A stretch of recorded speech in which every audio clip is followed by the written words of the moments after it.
Previously, on The Adventures of Banjo Scruggs, an old friend of the evening mustards told a tale most dire, that Banjo's father figure is none other than Dracian Grimvale, a legendary sorcerer from 5 centuries past who sealed his soul into a magic ring to cheat death itself. Disturbed but determined, Banjo pressed on. While visiting the town of Woodford, he uncovered a curious lead. A halfling, rare in these times, had recently purchased a tome on necrometallurgy, a dark and forbidden school of magic. Sensing a connection too great to ignore, Banjo departed from the mustards, setting his course southward to pursue the mysterious halfling known as Finnick. What secrets does this stranger carry? And how deep does the shadow of Dracian Grimvale truly reach? The trail winds onward. Next time, on The Adventures of Banjo Scruggs.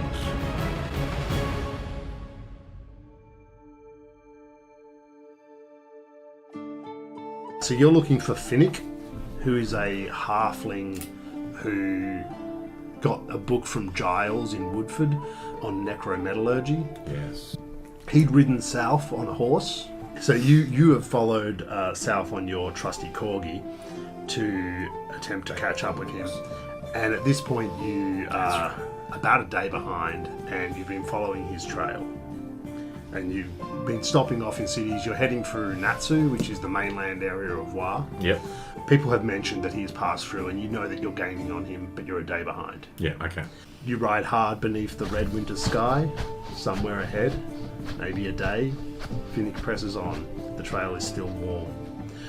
The wind pulls at your cloak as you crest the final ridge, revealing the riverside town of Tozawa below. Your corgi's breath comes quick and shallow. He's given all he can. You dismount and lead him down the winding path. Lanterns sway like pendulums in the gathering dusk.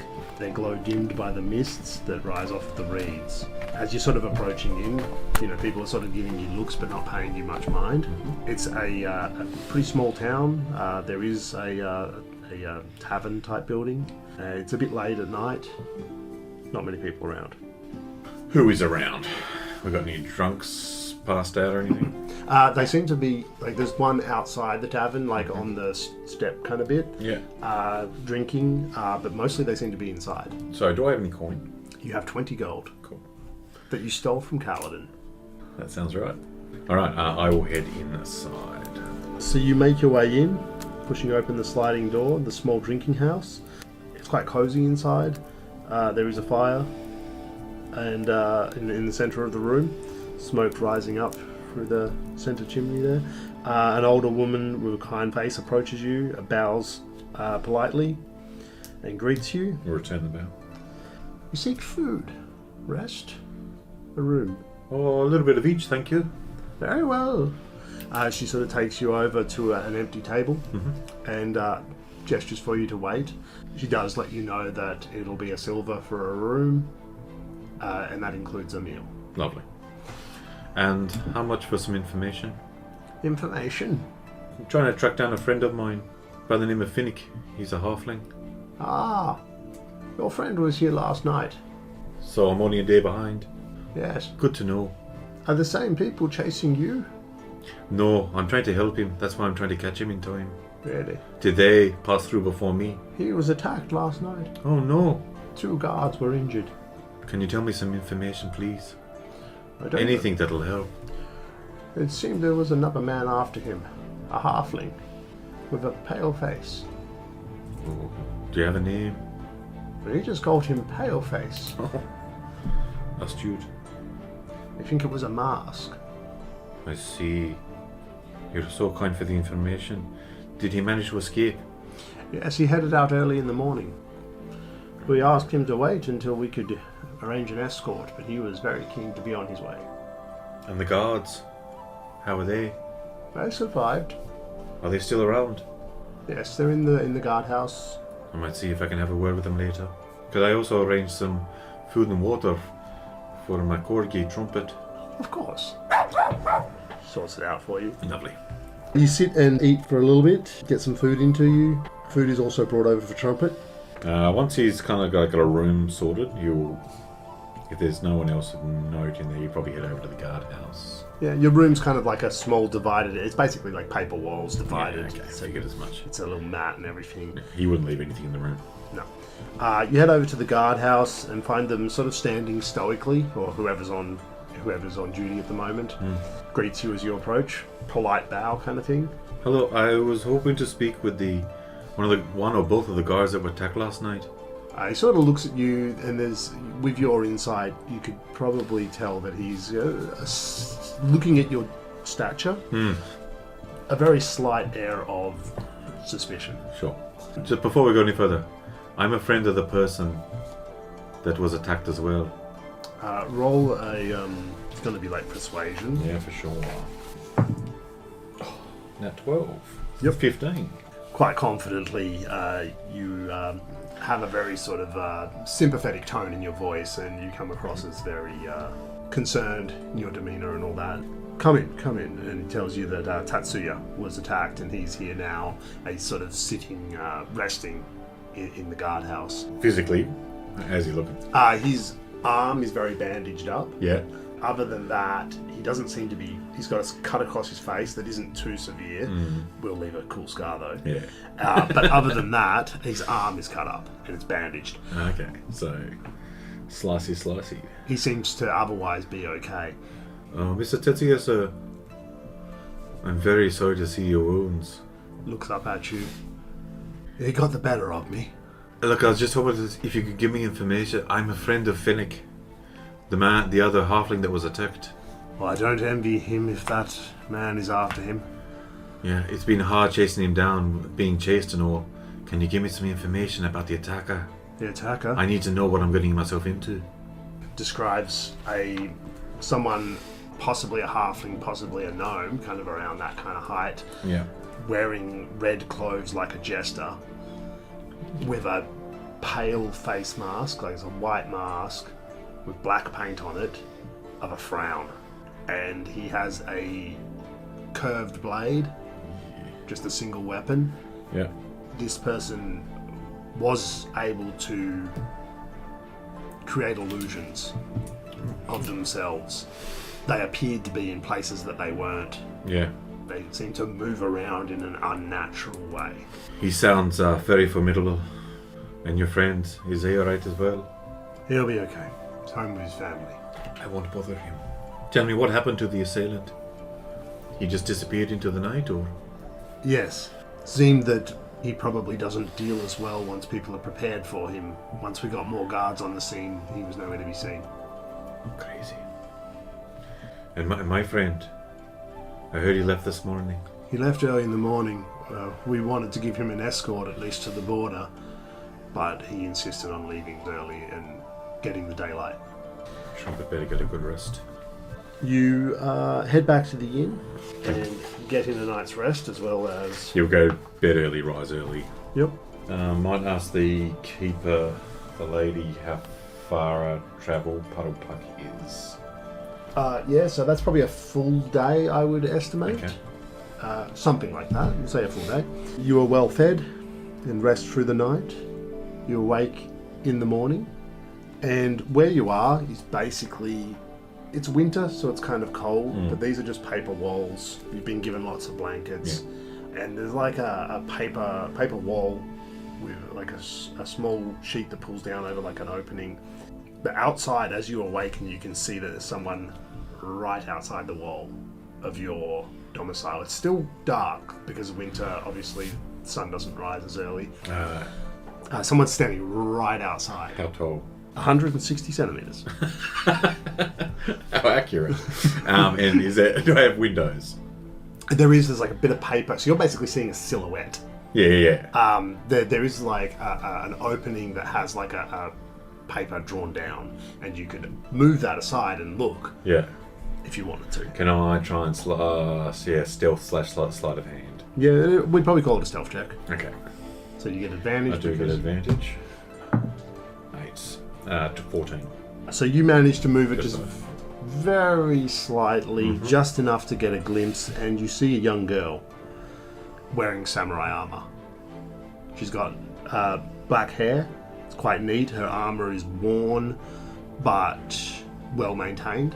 She's probably about 16. You probably wouldn't see everything, but she looks like a samurai kind of garb. Alright. Probably my internal guard would be lowered a little bit. You can roll insight. I would like to. That is a 17. From her demeanour, she looks like she's standing guard. Oh, okay. And she's not actually looking in at you, Yeah. but it very much looks like she's standing watch. That's the vibe you get. I'm going to, as quietly as I can, draw and cock my bow.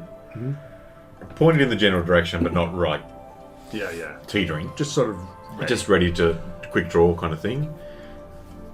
Can I help you with something? She slowly turns around. You would say unsurprised. Okay. She's not startled by you or anything like that. Yeah. You're looking for Finnick? Aye. Same. What's your business with him? He I doesn't would- seem to have many nice people trying to follow him at the moment. I was protecting him, and he was attacked. Where were you when he was attacked? We were attacked in the rice fields to the north by someone he called Grinless. He insisted on going on without me. He thought it was too dangerous for me to be with him. I swore to protect him, and I honor that promise. This Grinless character. Is he the one with the frowny mask? Yes, a strange figure. Took on 2 guards and Finnick at the same time. Did some damage. I'm sure they weren't expecting him. What can you tell me about him? He thrives on surprise. So do I. He won't sneak up on me again. I like your spirit. May I travel with you? Aye. Have you rested? Of course. You said early in the morning. Oh yeah, it's like just at the very, very start of sunrise. Well, I'd prefer if we could try and catch him as soon as possible, so give me 2 minutes, give me 5 minutes to get ready. Yeah, feed my dog. Ruff, ruff. You head out around the front, so you gather up your belongings, Yeah. grab a He quick, travel pretty light. grab a little bit of food from the front area, some kind of dried food that would travel well, that they would probably have.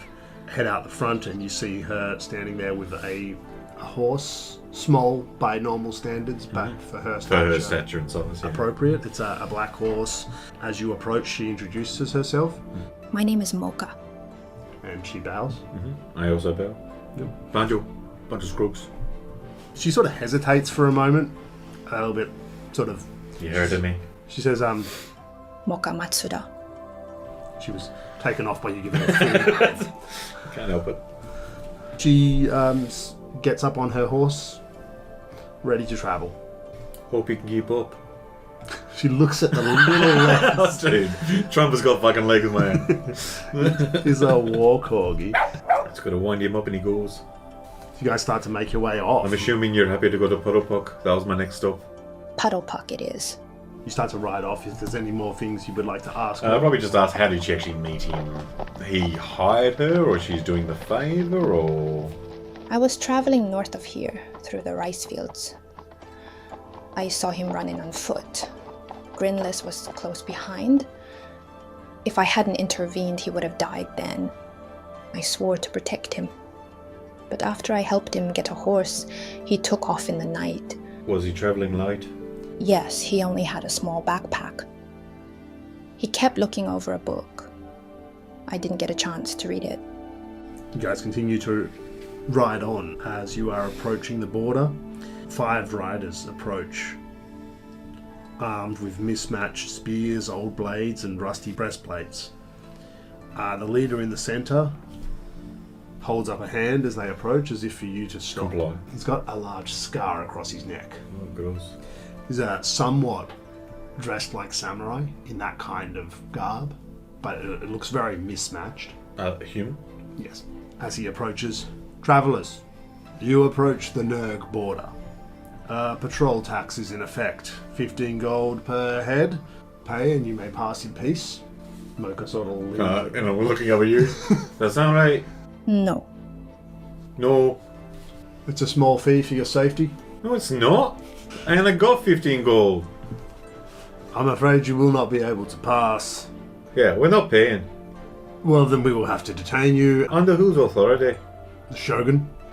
They start to move around, kind of encircling you guys. And at this point, you can tell these guys are just probably looking to rob you. Yeah, fair. Yeah, cool. Fair enough. So in this moment, it becomes very clear that they are hostile. Hands start to move towards weapons. Yep. And you will act first. You and then Mocha and then the enemies. Movement action.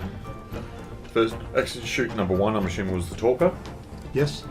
That's not great. I might use a luck because I want to start off strong with this. Yep, you've only got one at the moment. 1 luck? Yeah. Okay. 1, 2, 3, that's a 9 to hit. Alright, 9 on these guys.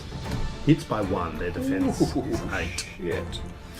That was close. Right, that is a ranged light D8. That is 11 damage for the first hit. And I'll go again. He's bloody.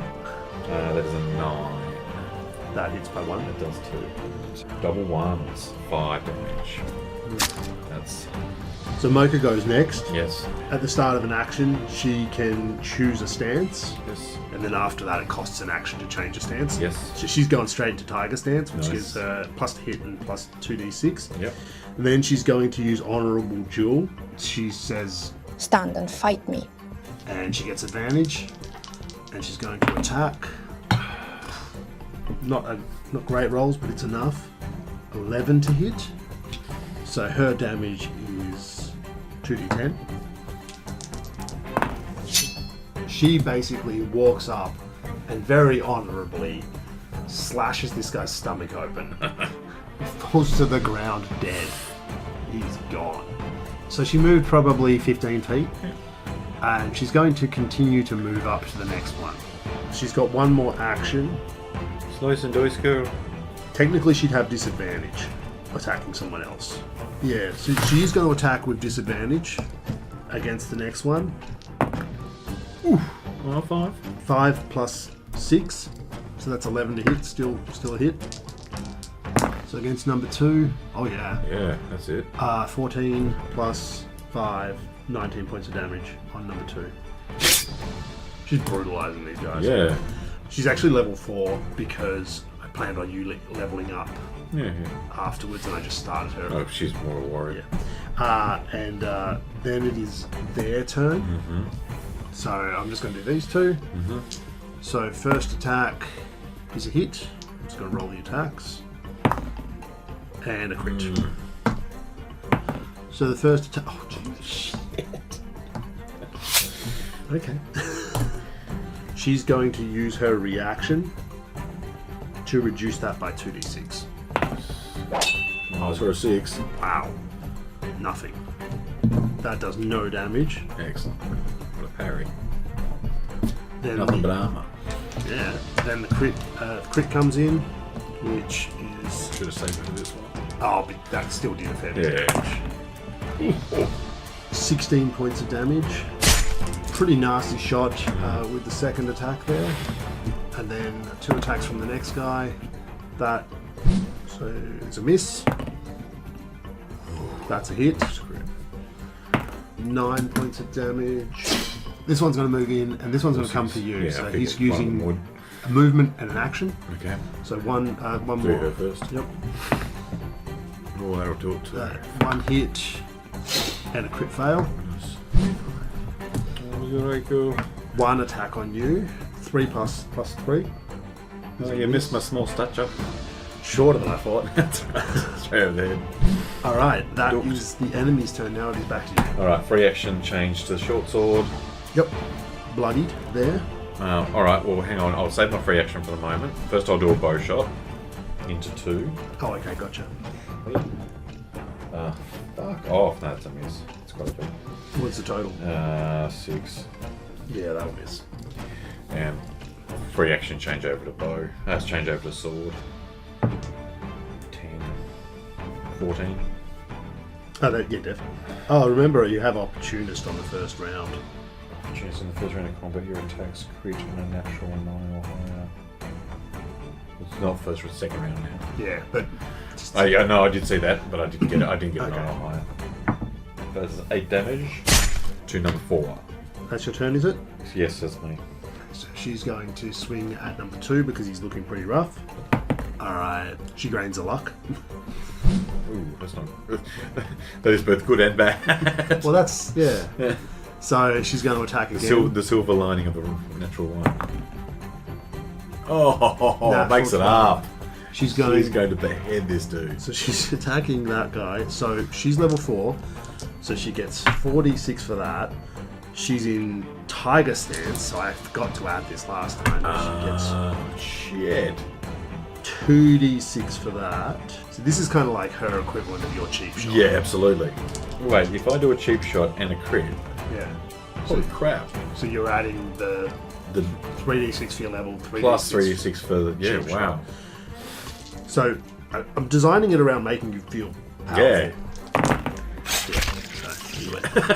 I'm not Let's gonna not add that. He's on 1 hit point. Oh, really? Yeah. Oh, what a waste. But I still wanted to roll it all. When they say D&D, you're only really supposed to go for about 3 rounds. Oh, yeah. And when you get into like the 6th or 7th round, it's like, okay, come on. Yeah. Let's get to... Finish him off. She's got one more action. She's going to swing into number 3. Yeah. Hope for the best. Well, she's got 3 luck, but unfortunately she can't use it on this attack. Oh, hang on. Flowing Blade. When you critically strike, you may immediately move up to 15 feet and make another attack as a reaction. Excellent. Use that reaction on 3. So she uses her reaction for an extra attack. Oh. 11 plus is a hit. So she's got this and this. So this is number 3. So this is all plus 5. So 30, 40, 15. Oh, that's 20. That's just enough to kill him. She cuts him down as well. So she's just slicing these dudes down. She's missing a bit, but she's hitting more than she's missing. And then it is the end of her turn. She has used her reaction. That's another thing I'm leaning heavily into with this system is reactions being used for more than opportunity attacks. Yeah, cool. So this guy here is going to... Wait, did you mention opportunity attacks then? they are a thing, just the same as 5e. This guy's attacking. Yeah. He hits. 6 points of damage. One more attack. Oh. Same again. This. 6, 7, 8, 9 points of damage. And then it is 4. Number 4. 2 attacks. Yeah. First attack is an 8 plus to hit. It's 11 total. Hits. I'm just going to roll a second attack to see if it... Yeah, that's right. It's 11 plus, so that'll hit as well. Definitely hits. So it is 5, 6, 7, 8 points of damage. Yeah. Followed by 4 points of damage. Ouch. So not hitting incredibly hard, but he's getting some hits in. Then it is your turn. Right, still with the sword. Doing big damage. I might change back to bow. And you'll get your cheap shot. Yeah. That should do it. 10. 22. That is enough. How do you want to do this? Arrow through the neck. However, Your one more action. yeah, but I've used my free action. You could move. Yeah, I might have to. It will provoke an opportunity. I attack. would. Yeah, he would just do it. Oh no, hang on. I would use elusive, which is dodge action. Yep. So you dodge. So everything against you is disadvantage. Yes. Marcus' turn. Gonna come up behind him. You haven't introduced flanking, so Yeah, no. I don't think we need it. I'll debate it. We'll see how we go with the balance. Yeah. And then she's going to come up and 10 plus is a hit. This guy just walked into a fuckload of problems. 2d10, 7, 10 plus 5, 15 points of damage. He's looking rough, he's bloodied. Second action. Oh yeah. Get used to it. 5 plus 6 is 11 to hit, that hits. Lovely. Yep. You see a blade through his Shunk. stomach. Lifts him up slightly and then he slumps to the ground. Drop your weapon. He drops dead in front of you. So, you've done this before, right? I don't think they were actually members of the guard. I'm very much assured of that. You're a bit lethal. You're kind of scary. Speak for yourself. It's kind of hot. Anyway, let's see if they were. And I'll look through their pockets for some I'm saying that it's to see if they've got credentials. Really, I'm just going for gold. Yep, gotcha. And whatever else I got on them. Do you find, looking over all of them, you find 15 gold pieces? Cool. Maybe they scammed one person. Yeah, I'll send 8 to her. Oh, okay. She did a lot of killing. She got a lot of luck right now. So now you level up to level 4. Oh, okay, cool. Right. I was going to say, you decide whether we get hit points regained. Yep, so at the end of combat, everybody recovers 20 hit points. Which is exactly what I needed. Alright. She's now down to 30 hit points lost. We don't need to bury these guys as part of your religion, right? Because I don't have a shovel. We should move them. She will start to drag them over to this large rock and rest them up against it. I help with that. Places their weapons on their laps, kind of thing. Yep. And says, That'll do. Maybe someone else will come along and deal with them. Let's go. continue further south. Crossing the border. Do you think Greenless would have had an issue with them? He seemed like the sneaky type. Fair. Probably went right past them. A sprawling city in the wetlands with shingled rooftops, lots of chimneys with smoke, mossy roofs over the top of the shingles. It's just an area where the land rises up enough to stay dry. There's lots of lanterns and things like that. You can smell pies being baked and pipe smoke and the distinct scent of boiled turnip. Looks normal for you, obviously quite small. But Fittings are my sized. yes, exactly. You do see the occasional larger doorway, clumsy concessions for humans. As you start to get closer, and people, as you enter the city, people notice you, they sort of eye you with suspicion, both of you. What kind of races are we looking at? This is pretty much all gnomes. Okay.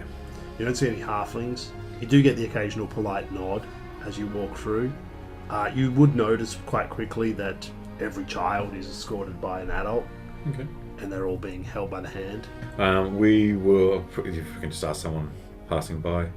Hello, I was just hoping there was a tavern or a hostel or something we could get some rest at. The gnome mother clutches her child a bit closer as you start to talk to them, Yes. and she points, sort of gestures. But doesn't actually speak to me. Kind of doesn't really say anything and quickly shuffles away. Okay. Alright, I won't push it. Yeah, we'll head that way. You head to a small tavern. On the inside, there's sort of one larger bench with two chairs that are like human-sized, Yeah. and the rest is all smaller. As you head in, Mocha kind of heads over that way. Figured she would. She sort of looks a bit... You get the impression she has not been around gnomes Yeah. before. Fair. I get the first round then. You head to the I bar. do. A man with a large mustache Yeah, he does. greets you. Hello there, young fella. Hello. Hoping to get some, probably some drinks, some food, and some sleep from you. Very good. I'll sort you out. Me and the young lass over there. Soup of the day. And some turnip stew. And some fermented turnip drinks. Lovely. Yeah, sorts you out with that. Yeah. Has it brought over. So, what's been happening around town lately? We're just passing through. Just passing through dark times. Dark times. Dark times. What's making them so dark? People have been going missing. Missing. The children. There's a curfew in effect. Well, if children are going missing, they should be. Yes.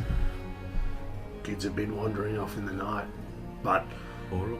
since the curfew, we haven't had anybody go missing for 2 weeks. So obviously related to the night. Well, we think they're wandering off into the wetlands. Nasty stuff. Do you get many travellers through here? Not lately. Most people come by the water, not the land. Oh, tried to track down a friend of mine, another halfling, my height, Oh yeah. would have passed through in the last 24 hours. Yeah, he left this morning. He seems to be a consistent day ahead of me. Did he mention where he was going? Didn't tell me. Kept to himself. Didn't speak to anyone else? No, very private, that one. Just sat in the corner reading his book. I do know that there was someone else looking for him as well. Someone else? He likes to wear a mask Mask, you say? with a frowny face on it. A white mask. Aye. A man would be happy to part with a little bit of coin for information on this one. No, you keep your coin. But, the less said the better. I understand. He, hasn't been seen here for a while. But there were rumours. Someone sneaking around in the alleyways at night. I thought he might have had something to do with the disappearances. Really? Pale mask, frown. Best not talked about too much. If one will wish to talk some more, who would be around to get some more information from? He's just a rumour. Few people say they've seen him. Gives you a description of a gnome called Tallow, who claims that he saw him, and tells you where you can find him. He's working in a carpentry shop just down the road, and says that there's a lot of fear and a lot of people are seeing things, but that one has been reported by a few different people. He hasn't been seen in town for probably 3 weeks, and it's been 2 weeks since the last disappearance. Yeah. Look, thank you for your time, sir. Just the food and the drink and the bed would be great. Very good. It'll cost you a silver. The silver it is. Is that 2 rooms or 1? Well, that's one. Do you need a double? Yes, please. Must be a bit respectful. You head back over to the table. Hope you like turnips. Of course. Good. You roll insight. Oh, it's 15. She's never had turnips. Excellent. What did you learn?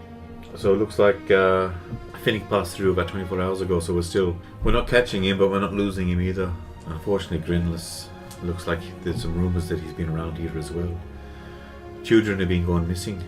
Some attributed to his appearance, some not. Grinless was up north less than a week ago. I saw him. They said they haven't seen him in town for about 3 weeks. That adds up. It could coincide with the curfew, it could coincide with him not being here. There is a man apparently down the road. Might have a bit more information. We might have to check him out in the morning before we head out. The other thing is, not 100% sure where Finnick has left. Where Finnick has gone to. He was pretty cagey apparently when he came. And they said these people who disappeared. Children. Hence the reason why the mother was a bit off with us asking for directions. Next stop probably should be Overborough. Judging by the distance, probably take us 2 or 3 days. Unless you got some ideas. No, not right now. But we should gather more information if we can. We'll ask a bit around. Obviously a bit dark. I'm assuming it's dark now. You said it was It's getting borderline, yeah. We might ask a few questions in the morning. They bring over the turnip beverages and turnip food, and Delicious. there's been a large harvest. She politely drinks and eats the turnips, but you can tell it's not her favourite. Yeah. It's nobody's favourite. You both rest for the night in the inn, and in the morning she wakes before you. Yep. And is already geared up and everything before you even wake. Get up. See her. Shit. Better get ready quickly. She strikes me as the more disciplined. Yes, very much so. Banjo is not. Alright, here we go. Yeah, get up, get ready. You talk in your sleep. No, what did I say? Something about a wizard. Oh, he's alright. And that kind of like sparks his memory. He pulls out the transcription pad. Yep. Blank at the moment. Blank. I might jot something on it. Just say... I just put DG. Oh no, I'll put BS heading to Overborough. Okay. Nothing at the moment. Yeah, that's fine. Leave it there.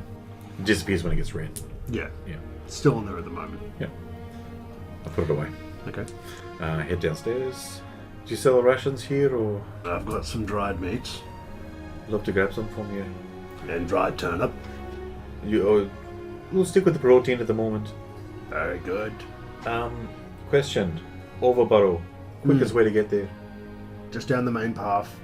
It's a long way, but it's By foot. there's a single road. Yeah, Okay. And Talo, where would you say he was again? down the road in the carpentry shop. Thank you for your time. No, thank you. You head down. Head towards Talo. Yep. You see a young gnome crafting a table or something along those lines. Excuse me, young sir. Hello. Looking for a gentleman named Talo. That's me. Oh, Talo, my name's Banjo. Banjo Scruggs. Banjo Scruggs. How you heard of me?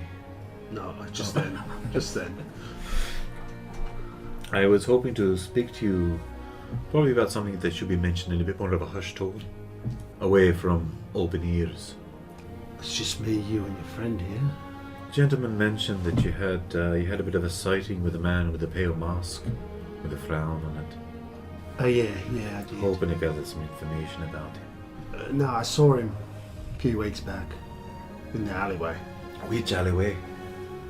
down behind the houses, sort of a residential Yeah. area. He says sneaking out of the kid's window. They didn't believe me.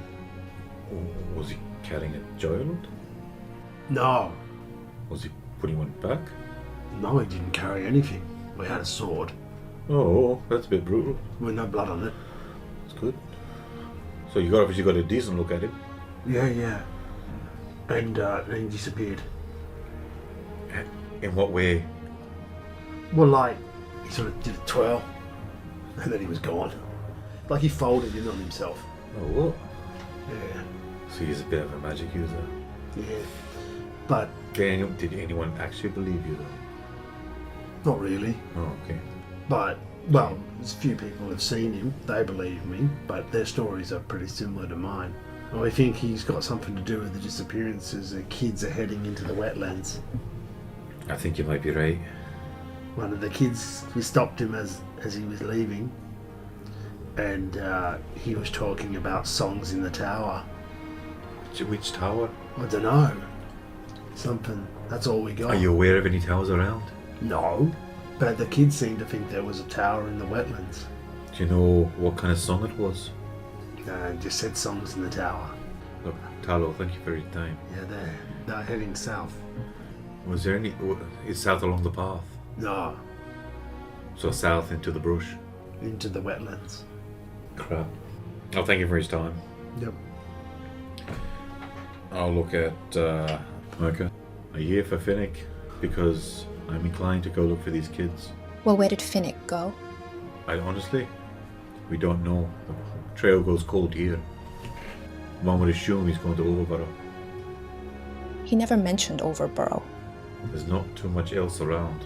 He just said he was going to Nurk. In that case, let's go south. Are you sure? No, We should move quick wherever we go. I've seen patrols watching for the curfew. Maybe one of them saw something. let's check with the guards. It's a good call. Scout around a bit for the guards. You head sort of towards the edge of town, Yep. where people might have potentially seen him leave, and start to ask around, talking to various different guards. And I'll get you to do a almost like a perception check, like you kind of how well you pursue this topic. So we'll call it perception. 20. Rolling a natural 12. Okay. Yep. So you talk to several guards, trying to keep things quick because you want to move on as quickly as you can. The third guard that you talk to does tell you that he actually saw Finnick the previous morning, so Yes. one day ahead. It says that he was actually heading into the wetlands to the south. Well, that confirms it. He encourages you not to go there and says that's where people have been going missing. By people, do you mean children or do you mean other than children? Mostly children, but some adults have gone missing as well. They've gone in there looking for their two kids. That too. He says, I mean, it started with the halflings. All of them were gone, and then gnomes started going missing. You what? The halflings first. That's not fucking great. Okay. I will take off with that. When we stop for a bit of a break, like food or something like that, I'm going to take out the bit of paper again. It's blank. I'm going to say, right on there, not going to Overburrow anymore. heading south to the wetlands, looking for a tower. What do I want to say? Hope it's not yours. I'm just going to say looking for a tower. Okay. It disappears. Straight away. Yeah. You there? It doesn't disappear. Oh. Tally ho, trumpet. You mount up. Although we probably can we? Sorry? In this kind of landscape. Yeah, it's not that bad. It's basically there are areas where there's water that's about knee deep. It's not. Think about like a lot of very, very shallow lakes. Yeah, okay. You can avoid them to an extent, but it's not dangerous in the sense of like, you know, your corgi might be struggling a little, but So would I. would be able to keep your head above just. Yeah. And it's not everywhere. You can avoid them. Yeah. But that's the general. Making use of light step. You head into the wetlands. Wetlands. Heading south and pursuing trails.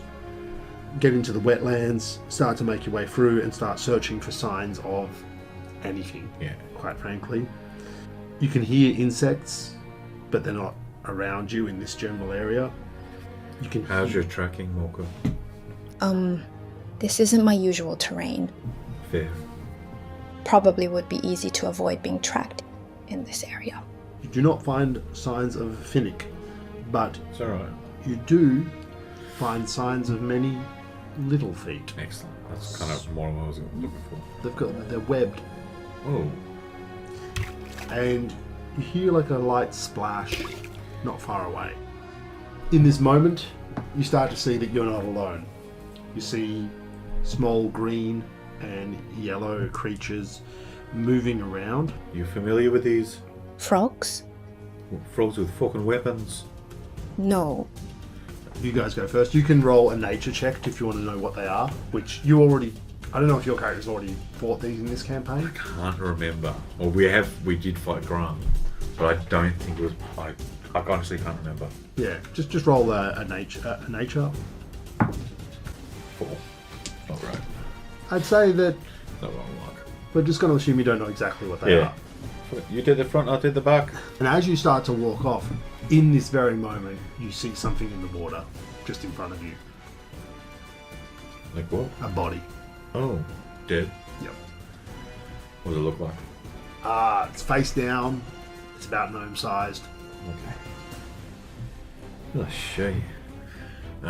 He's going to take 2 steps back. He's going to go opportunist. That happens automatically. I'm going to shoot at 3. Don't get any advantages. Or do I get advantages? Well, she could act before you if you want. 'Cause Um, technically, this is your side's turn, and that would benefit you a lot. It would. Alright, I'll let it go.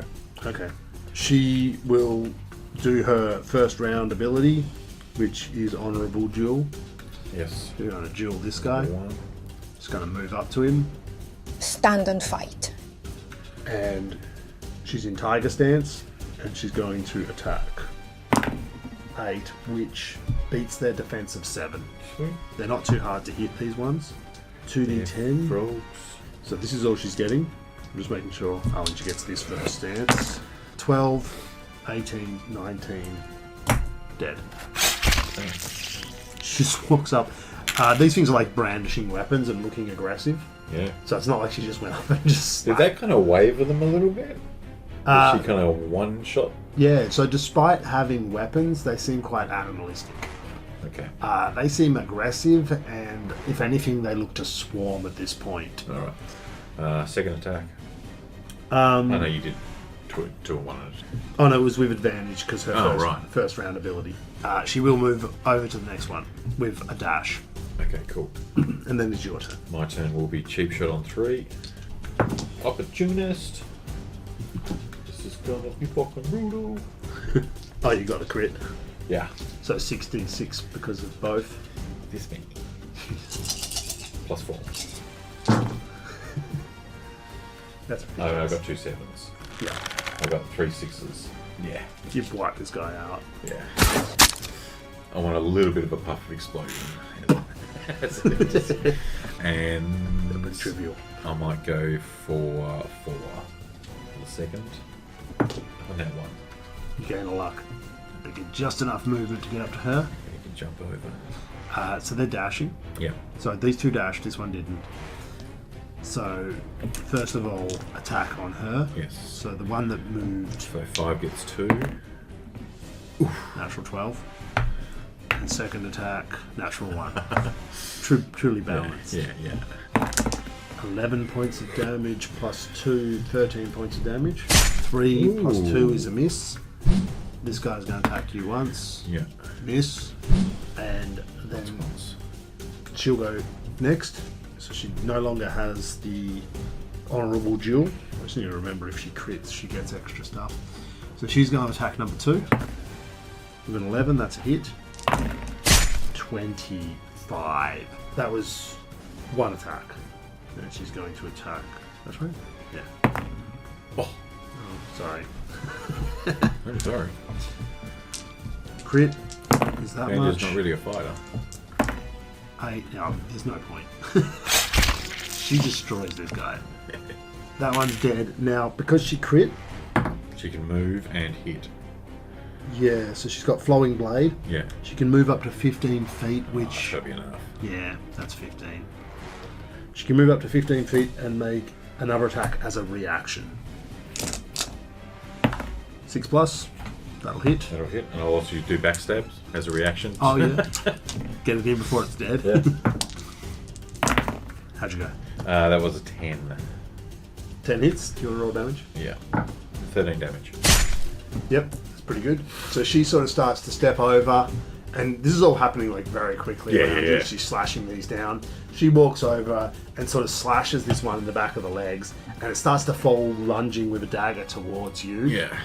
And you just take it out. Kill it. End of that combat, and everybody recovers 10 hit points because it was a trivial combat. Yep. So if you took any damage, I did not. Might run over to the gnome. oh, he's right in front of you. Splash over to the gnome. Yep. Pick him up, see if he's like near death or he's just gone. Yep.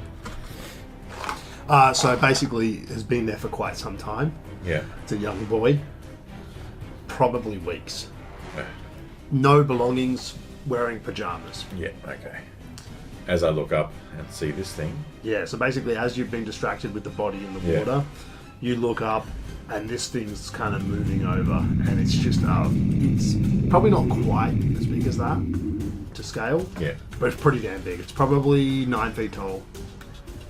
The banjo's that big. A large sort of humanoid alligator heading over with a massive mole. And you would recognize that it has a collar on that has Drace's symbol. Oh. Well, I would say a symbol that you've seen in the tower. Yeah. You would spot that, even in the dim light, a distinct symbol. And this thing's moving over aggressively. Are you going to be alright with this? No. Hey. Allies go first. You want her to go before you? It's technically a new combat. New combat, okay. She bravely turns, and there's kind of a... Alright. I ain't fucking going. Before she moves over, she will sort of lean back to you and say, You got my back. Hi. she'll move up. And as I said, it's a new combat, so she does get honourable duel again. So she gets advantage. 6 plus will hit, I think. Let me just double check its AC. AC is only 8 because it's a big target. Oh, okay. Slashes into it, 26 points of damage. This thing comes up aggressively. It takes a swing at her. She sort of ducks underneath, slices up under its arm. Spray of blood out onto the water. She's going for a second attack. Advantage because of the duel. 7 plus hits, but not a crit. Not great. 12. And then that is her turn. Now it's your turn. First attack. Kind of waiting for the opening. Yep. Bonk. Right past her ear. That one. Well, you get a luck. Now I've maxed it out. Yep. Second attack. You can use a luck to increase it by a d6. AC is 8. Oh, no, I'm sure. Oh, yeah, I've definitely hit. I was hoping for the Great. opportunist. Oh, okay. Yeah. However, I still get the cheap shot. Which is nice. Oh, I see. Yeah. Right. 24. Put it right in the chesties. Yep. It's a big thing. Its turn. Swinging down on her. Ooh, not great roll. 6 to hit. Womp womp. That misses against her defense of 10. Second attack is a hit with a 9 plus. Yeah. Her defense is 10. 2d12s. Gets. Wow. Wow. That is atrocious. It's Only certainly below average. 5 points of damage. Probably should have given him something else. He feels underpowered. Oh well, next round. Or 2d12 plus. Yeah, but not by much. He really should have some d6s to balance him out and make him. That's right. We're balancing the system as we go. So I'm giving him 3d6 because that feels for his size advantage. So 11, 12. So now it becomes 13. Cool. That feels a bit more reasonable. She's not. No, she won't do that yet. All right. That was 2 actions. Nigel. Was it 2 or 1? 2. Yeah, it was 2. Okay. Oh, that's right. You missed the first one. You can go first. Yep. I'll just do funk funk. That is a 10 and an 8. AC's defense is 8. Okay, so hit both hit. Yep. First attack, that is 21. Second, 18. She's going to attack twice. She's going to use Flash of Steel, which is once per scene. She gets an advantage, and if she hits, it's a crit. Ooh. It's only once a scene, though. Yeah, still. Yep, that'll hit with 7 plus. I mean, I'm kind of metagaming by not using the poison at the moment, because Yeah, you're assuming. I'm assuming wetland animals are going to be more poison prone. And he's a big fucking brawling thing. Yeah. Oh, yeah, he will have good brawn. Ooh, it's good. He's Good bloodied. sign, it's a good sign. Bloodied after that attack. That was her one time she could do that. Good time to do it. Got the full effect. And then one more attack. That's not good. Okay. That is his turn. So he's going to be doing Come on, Mocha. natural. Oh, shit, it's going to hurt. And then so he rolls crit. Plus I gave him 3. Yeah. Fucking nasty. 41. Okay, so she's going to use her reaction Yes. to use unyielding and reduce the damage by 2d6. Oh wow. So she reduces that a bit. That was the first attack. I think there's one more. Yeah. That'll be a miss. Okay, your turn. Alright, how's she looking? She's bloody. What's your... She's got about 50 hit points. That was a 41, wasn't it? She's taking 63 at the moment. Alright. I'll sacrifice one. I'm going to use a rally. Fucking 1. Can I use the luck? Yeah, you could use luck to re-roll it. 2. 12. That's fucked. No longer bloody. Gives a little bit. And... Ah, no, 12. There you go. It's d6 times your level. So you'll do 4d6. 4d6. 3d6 plus 2d8. 38. Obviously not calling shots, but going for vital organs and Gotcha. going for debilitating shots. She doesn't have second wind. She might. Maybe she's going to go for attacks. She's already used Flash of Steel, so that's gone. He's bloodied. Let's pound him out. First attack, that's a hit. Second attack, that's a miss. Yeah. So she hits Yeah. once. 11 plus 6, 17 points of damage. Looking very rough. She's going to stand her ground. It's her unless she's moving. Missed the first one. Got to use her lux more. It's your turn. No, I just went, so it must be his old mate. turn. Okay. Alright, The he's big bad. attacks twice. So 5 plus 2 is a miss. What's that? 4. Yes. Another miss. 2 big misses, big swings, big miss. Alright, since she didn't lose any, I won't rally a second time. Yep. I'll go for the hits. Cocked. What does a 9 do for you? 9 against him hits. Excellent. So 1 hit and a crit. Do the crit first. 36. How do you want to do? Nice. As he's double handing, going big down, I want a shot right through there. I want to give him a trachea hole. Right up through the neck. And as he's falling down, dodge! Falls on the ground, and as he lands, it pushes the arrow up through the back of his neck. Yeah, it does. Nice shot. Butcher back. I'm going to check him out. Yeah. So you move over and start to have a look over him. Yeah, I want to check out this necklace, this neck piece he's got. Yep. Sort of, it's a large metal collar, Yeah. basically. Removable? Yeah. I'd say it's locked. You could pick it. Oh yes, I would, please. So that's a sleight of hand check. Ugh, 11. 11's okay for this. Not an easy lock, but within your skills. Yep. So you've seen this before in the Wizard's Tower. I wouldn't say you'd call it his symbol necessarily, but you've seen this on the covers of books and things like that. Okay. Some kind of arcane symbol that clearly has some kind of power. You don't know if this item itself would be magical, but maybe he was potentially being controlled with it. Yeah. Alright, check the rest of him out. Anything of note? Aside from that, he's an overgrown alligator. Yeah, not much else. Anything about the weapon? Does it tell us anything? The weapon itself looks quite crude. Yeah. Okay. And tracks from where he came from. You could do a survival check to try and... Yeah, we both suck at survival. It's an 8 from me, dog. You track him for a little bit, but after a while the tracks go into water and it becomes difficult. It would be too difficult to track from there. Did you want to have a rest? Or shall we power through? I'm okay. For now, I think we should keep moving. You two continue on into the wetlands. We do. Probably doing survival checks to search for tracks or anything. Got a 6 from me, dog. Mocha looks around at the ground, and after... she got a pretty good roll. Oh, okay, good. After about 10 minutes of moving around the area, heading in the general direction that, I mean, you don't even really know which direction other than maybe heading further south. Yeah.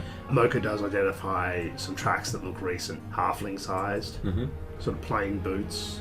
Okay. Can you tell how old they are? They've been here for less than a day. That's good. This could be him. Sorry, what time of day are we looking at? Because we headed off pretty early. Yeah, I so- mean, that didn't take too long, but it's more how long we've been travelling. Probably just like midday, I reckon. Yeah, cool. You've been travelling for 3 or 4 hours at this point. Yeah. Pick up the trail and you hear birds in the distance. You can catch a smell. There's a scent on the air. You smell that? Smells like burnt food. Look for smoke. You don't see any smoke. Okay. You can smell something. Smell it, but can't see it. You head a bit closer and there are some birds pecking at a body. Is it smouldering? The body itself, no. Okay. But there is a campfire that's gone out with a pot above it, like on a wooden thing that's been hanging there, and there's something burnt in that pot. It's just a small pot, Alright. and there's a dead halfling. by the looks of it. That's a shame. Let's get our sneak on girl. I'll give her the Oh, okay. signal. She looks a bit The confused. hand signals to go silent. Oh, that's horrible. 13. So you are stealthing along, silent as the night, when suddenly Mocha trips on a log, falls face first in the mud, making a lot of noise and scaring off the birds. But nothing else moves. Aside from that movement, yeah, looking like my height movement. So She not, said- not up but down. Any other movement? No. Okay. She lifts herself off the ground. Sorry. Should we just walk up? I think so. You find a halfling slumped against the log next to the fire. His eyes are open, Oh. glassy, sort of staring skyward. He's got a large slash wound on his chest. Shame. It's looks quite deep. Mocha looks around the area. There was a struggle here. What else can you tell? There's 2 sets of footprints. That's all I can see. Looking a bit closer now, moving up, she looks in the face. It's Finnick. You see a book about 2 meters away in the mud. He's going to try to nonchalantly go up and just pick it up, dust it off. You see as soon as you open it that it kind of falls open to one page, Okay. where it's presumably been opened More. regularly. Yep. You can also tell that several pages have been torn out. Okay. It's been sitting open on that page a lot, to the point where you can tell it's been read frequently. On the fading of bound souls. When a soul is bound within a vessel, be it blade, book, ring, or flesh, it brings with it the animating spark that fuels the artifact's power. But this spark is not infinite. Over time, the soul's tether to the world frays. The emotions that once empowered it weaken. Without reinforcement, even the strongest will eventually become a whisper, then silence. Most artifacts birthed of soul forging lose their potency within decades, some in mere seasons. The forging is only the first breath. The artifact must be fed with an emotional connection, or it will die. Power may be replenished through sacrifice. Additional souls, willingly or otherwise, may be fed into the vessel to bolster the primary spirit. These lesser souls act as fuel, their life force consumed to momentarily reignite the central flame. Yet this is a volatile solution. Without resonance, the borrowed power decays rapidly. Most races offer pitiful returns. The soul of an orc flares and dies quickly, and elven spirits resist entirely. But halfling souls show exceptional potential. Their nature allows for greater yield and long-lasting vitality when bound. Of note, the most stable and enduring solution is an anchor soul, a living, emotionally bonded connection. A single such bond can extend the artifact's life by centuries. These bonded anchors are the keystone of perfect forging. The bond becomes dynamic, an evolving tether through which the soul in the vessel may draw strength across even a great distance. The longer the bond endures, the deeper the root. But should the anchor sever its emotional tie, through loss, betrayal, or rejection, the forge will shatter. The soul within the vessel may unravel or collapse entirely. Such an event is unpredictable, but devastating. Is that his book? Aye. Anything interesting? Well, it depends on your definition of interesting. Did you talk to Finnick much? We weren't together for long. Did he say why he was coming south? No, he was quite determined. But he didn't share his motives. While you've been reading that, before she came over, she did have a bit of a look around. Yeah. Whoever was fighting with Finnick here, possibly Grinless, the tracks are clear. To follow him. Are they going the same way they would be going anyway? Roughly. Wonder what his motive is. Has the book got anything to do with Grinless? Grainless, probably not. Their detonation, maybe. I give her the book Okay. to read. Usual stuff, check Finnick, check around. Yep. So, I imagine she did most of the checking. she really was just looking around the area. Yeah. You do find a few gold on Finnick, nothing substantial. Yeah. Rations, things like that. Basic equipment. She shows you where the footprints are, and you can see that they're running and quite deep and fairly easy to track. At this point, he wasn't trying to hide his... presumably, I guess he figured if Finnick was the only person he was hunting. The removed pages from the book, do they look recently ripped out? Recently removed, I'm trying to think if that would be a check or not. They no, they aren't like worn over time. You know, like they definitely look at the very least somewhat recent. Okay, and were they close to this page? There's like the next page. Yeah, right. So you turn that, and then there's like 4 pages missing. Yeah. So 45, 46 there. Yeah. Go on. Okay. What do you make from it? She takes a moment to read it. Obviously, she doesn't know everything that you know. That's why he was a lot more willing to show the book. She looks over it for a minute.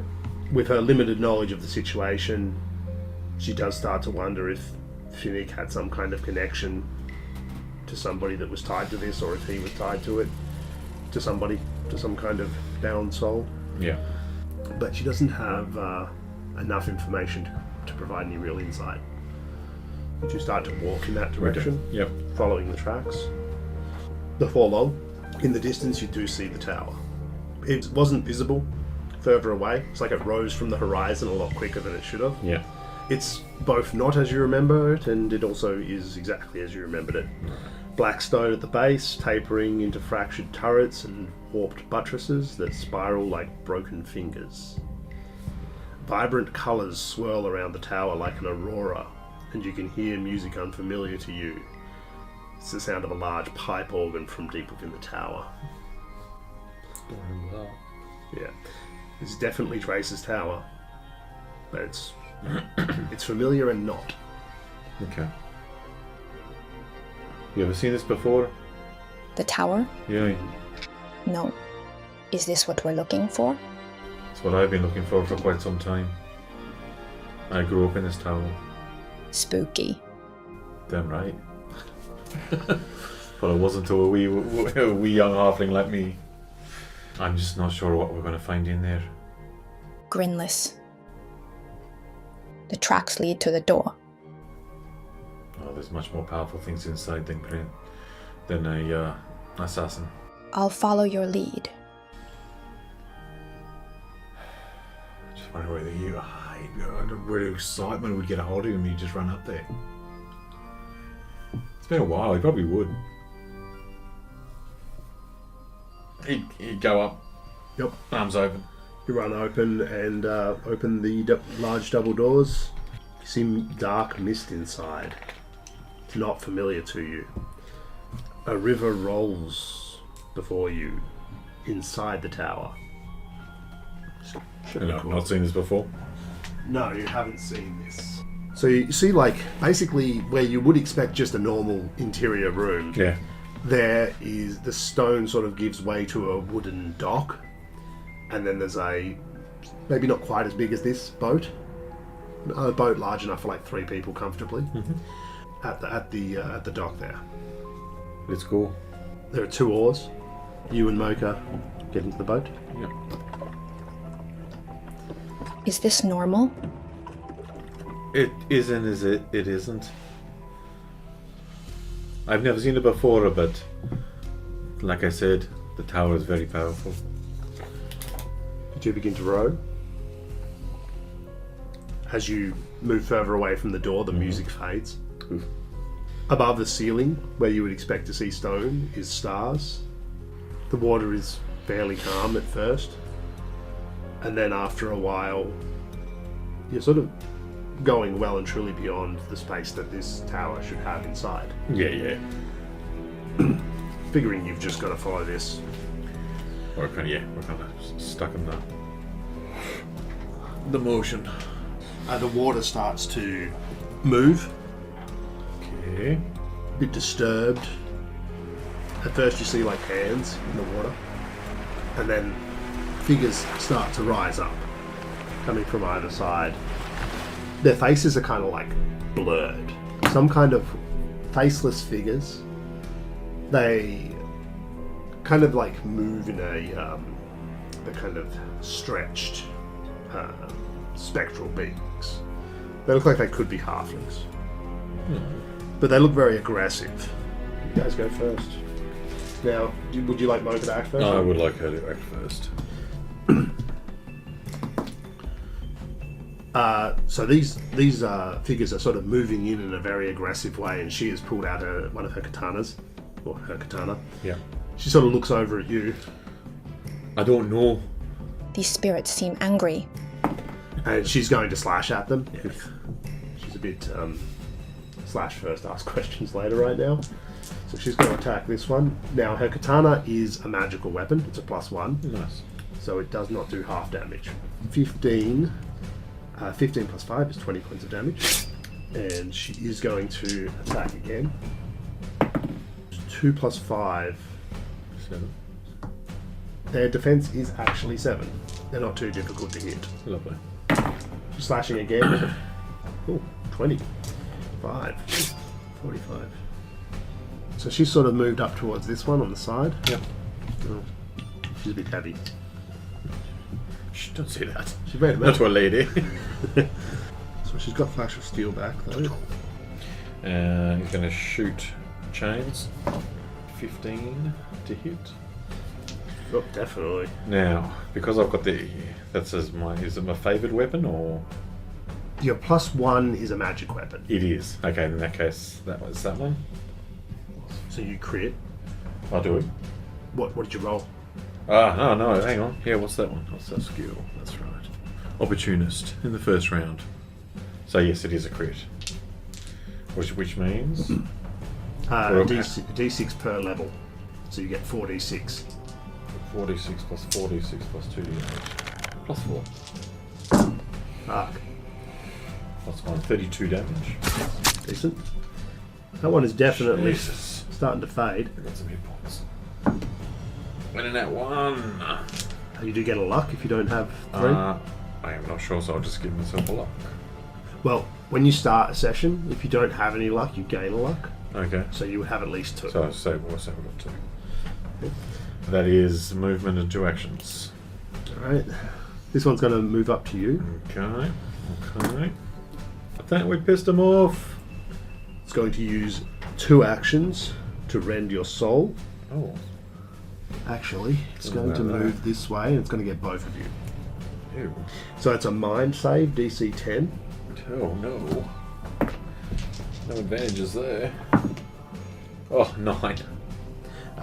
Mocha rolled an 8 plus 2. Nice. Very lucky she put 2 into mine. So, the spirit releases a shriek that warps the air around you. Your vision blurs as a pulse of necrotic distortion tears through your body. Skin blisters, blood vessels strain, and your organs twist under the pressure of the otherworldly sound. That's bad. Ouch. Half damage on a save, so she'll take half. I need to roll 5. 31 points of force damage. She takes half. Now that was 2 actions. That was literally a third of my hit points. That was a big... That's like a once a scene. Yeah, okay. Well, there are 2 of them. Yeah. This one's going to attack her. That's a 2 action thing? Yeah, that was 2 actions. Yeah, okay, right. This one's attacking normally, and that's like a code effect. Yeah. 7 plus 3... No, 7 plus 4 Ooh, that'll do it. just hits on Moke. 15 points of damage. Just as much as she took then. Cool, she's looking a little bit rough, and they're going to go in for another attack. That is 1 short, that does not hit. Yes. Top of the round. So that one was just basically like reaching out to Yeah. touch her, and she was kind of dodging around, avoiding it. Mocha will go first and try and finish this one off. She's going to use a luck, because she's got 3. Now that'll hit. Oh, I see 2 6s. Yep. 6, 12. How do I want to do this? Nice. So this thing's sort of moving up, and she's sort of slashing through it as it is moving. And I wouldn't necessarily say it so much as she kills it, as it disperses and sort of fades back into the water. That was 2 attacks. She's going to move up. She can't get all the way because there's not enough space. But she's moving closer to you. And the boat's sort of rocking at this point. And then it is your turn. So I'm going to use cunning action. Backflip back out of there. Okay. I'm going to chant a rally as I'm flipping over her head. So you will have to effectively dash to get the cunning action. So I don't... That's fine. Okay. It doesn't count on your normal movement. Yeah. That makes sense. No. Yeah, use an action. Oh, it does say that? Yeah. Once per round when you take a move action. Oh, yeah. It's an action. Yeah, I took it as an action. Yep. Which leaves me 1 action to do a rally. So 1d10 plus 10 for both of us. Yes, for everybody, all allies. 1d10 plus 10. Oh, it is one. That's right. It's 14. Not bad. Mocha's sort of lingering around, bloodied. The backflip, and it's kind of like a halfling kiss on the cheek as the rally. She feels Lips of health. strangely motivated. That is your turn. Yes, we are now done. Enemy is going to move up Ooh. onto the boat. Through the boat. It's going to attack her twice. So the first attack is a miss. Second attack double miss. is a hit. We're an 11 plus. 18 points of damage. So that was a miss and then a hit. It's sort of just like reaching out, and it's got like a gracefulness as it just sort of tries to touch her. That's creepy. Just its touch is enough. Yeah. I wouldn't even necessarily say it's attacking in that way, like those actions. You could roll insight. 15. Pretty good. Even though at first glance they seem aggressive, with your insight roll, you feel like it's less about aggression and more like there's an element of like a pleading, like they're trying to sort of escape something. It's a bit hard to fully understand, but upon closer inspection it doesn't actually seem aggressive, even though it seems that way. 5 plus 6 11. is a hit, but regardless, it hurts. 26 points of damage on this. That's the first time this one's taken damage. She'll attack again. She won't. 10 plus. It's a hit, not quite a crit. She crits on 11s. Oh, does she? She's basically a samurai. fighter. Yeah. 25. Nice. 25. 51 total points of damage in that round. And now it is your turn. Shooting. That was one hit, and I'm full of luck.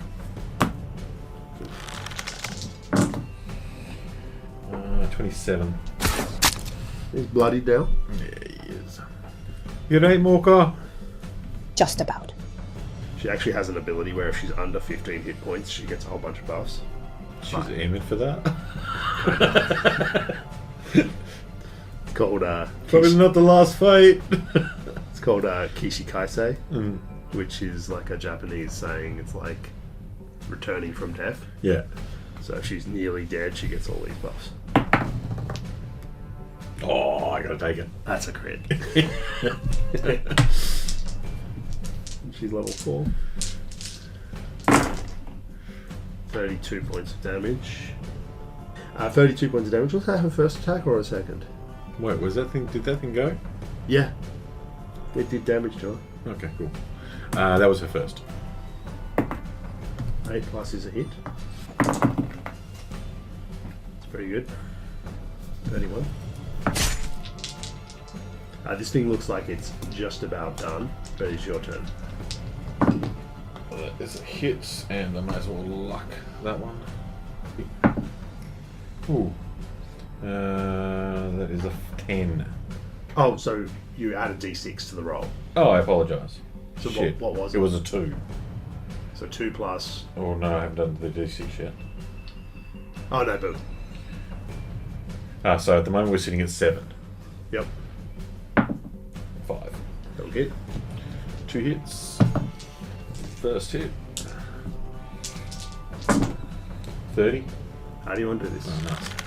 I suppose shooting the arrow through the head, and it just kind of dissipates in a circle, kind of like it's going through smoke. Yeah. In the moments after that, Mocha sort of looks around over the edge of the boat. I don't think any more are coming. I hadn't seen that before. I'm not sure they actually wanted to hurt us. I mean, they did though. Look at you. Right. Got any healing potions? I don't. They're quite rare, you know. Apparently so. You know, I once knew a goblin who was addicted to them. Addicted to healing potions? Any kind of potions, really. That doesn't sound good. It was very expensive. I still don't think there's anything else we can do but follow this river.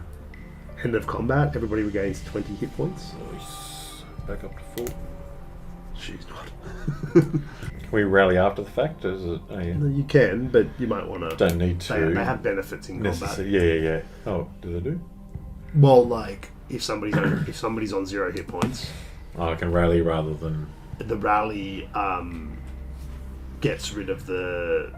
Basically, you lose your composure, have disadvantage on everything. Yes. The rally gets rid of that. Ah, cool. So you want to keep at least one Nice. in the group. And you would probably assume this whole tower is probably one scene. Yeah. So you're probably not getting. It's a list. The boat continues on, and after a short while, there is another dock. You reach the dock, step out onto it. There's a bit of a muddy bank, and then a doorway with stairs leading upwards. So you walk up the stone stairs, and at the top, you walk out into a wide open cavern. There's water dripping in the distance. There's a campfire burning. Someone's cloak is resting next to it. This looks cozy. Isn't the tower fun? Fun? How far away is this campsite? Not far, 10 metres in front of you. Oh, right. How big does this cloak look? Halfling sized. Is there anywhere to hide? There are stalagmites around Okay. and things like that. The area is really only lit by the campfire. Yeah. It's quite dark and a bit vast.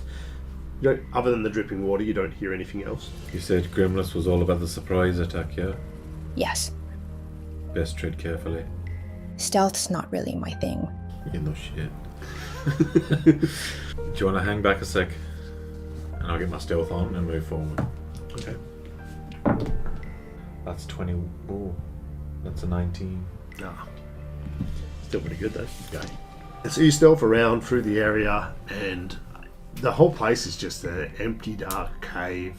There's really nothing of interest. Eventually, you do find another opening at the far end. Does it look like it's been opened? Or is it not like no door or anything? It's just an opening. Oh, it's natural. Okay. Well, it's as much as a cave can be natural Yeah. within a tower. Yeah.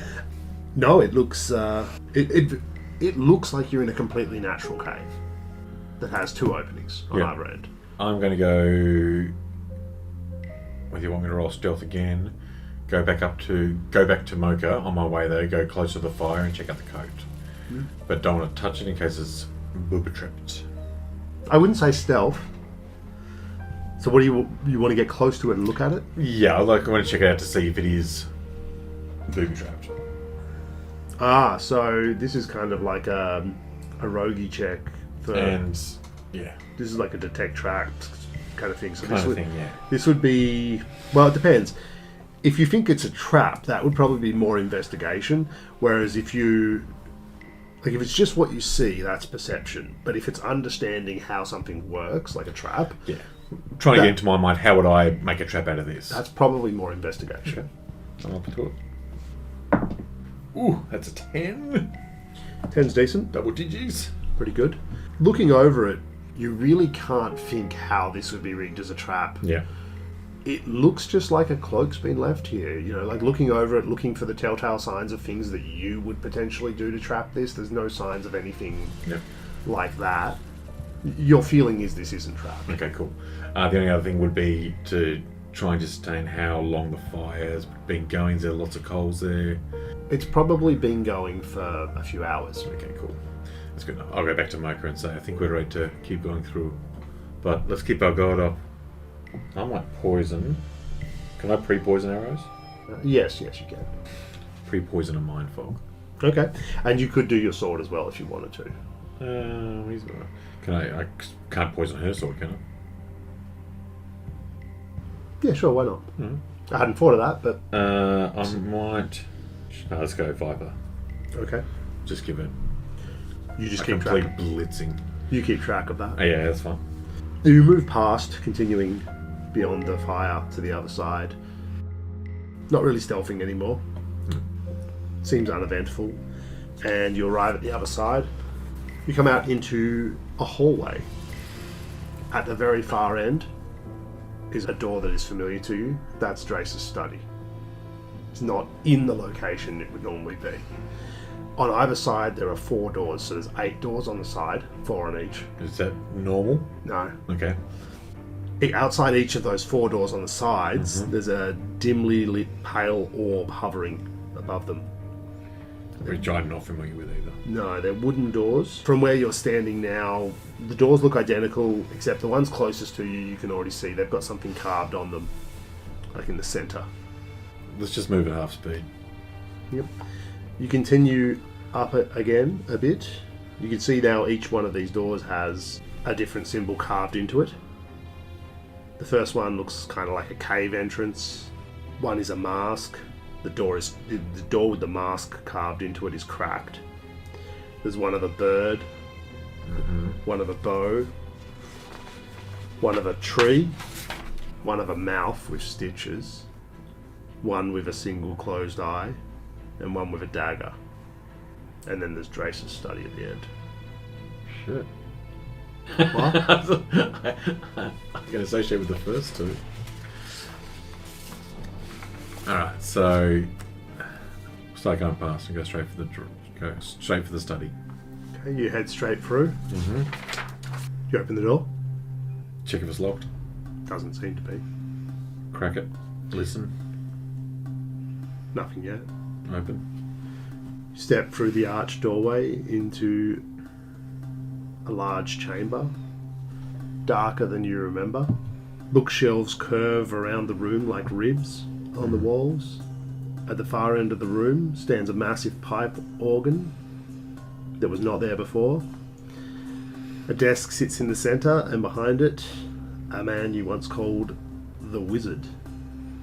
Wizard! And start running towards him. As you sort of start to approach, Yes. he says, Banjo, Wizard! you were never meant to come back here. And now, you're a liability.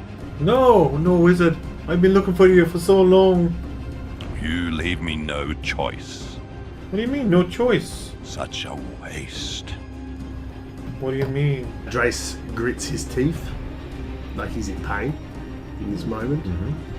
One of the rings on his finger pulses with a violet flare.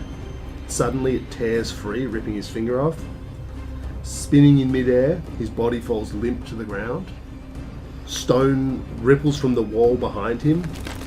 Bricks fold and twist out from the wall, forming a large stone construct with a purple light inside of it. And in brief moments you can see the ring in the center, like pulsing, like a heart. He seems aggressive. Enemies go first.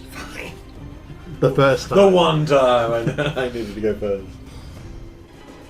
So, just gotta put it there so it looks a bit better. Alright, you ran up. Oh, you did. Still gonna run up and check on the body. It's going to slam.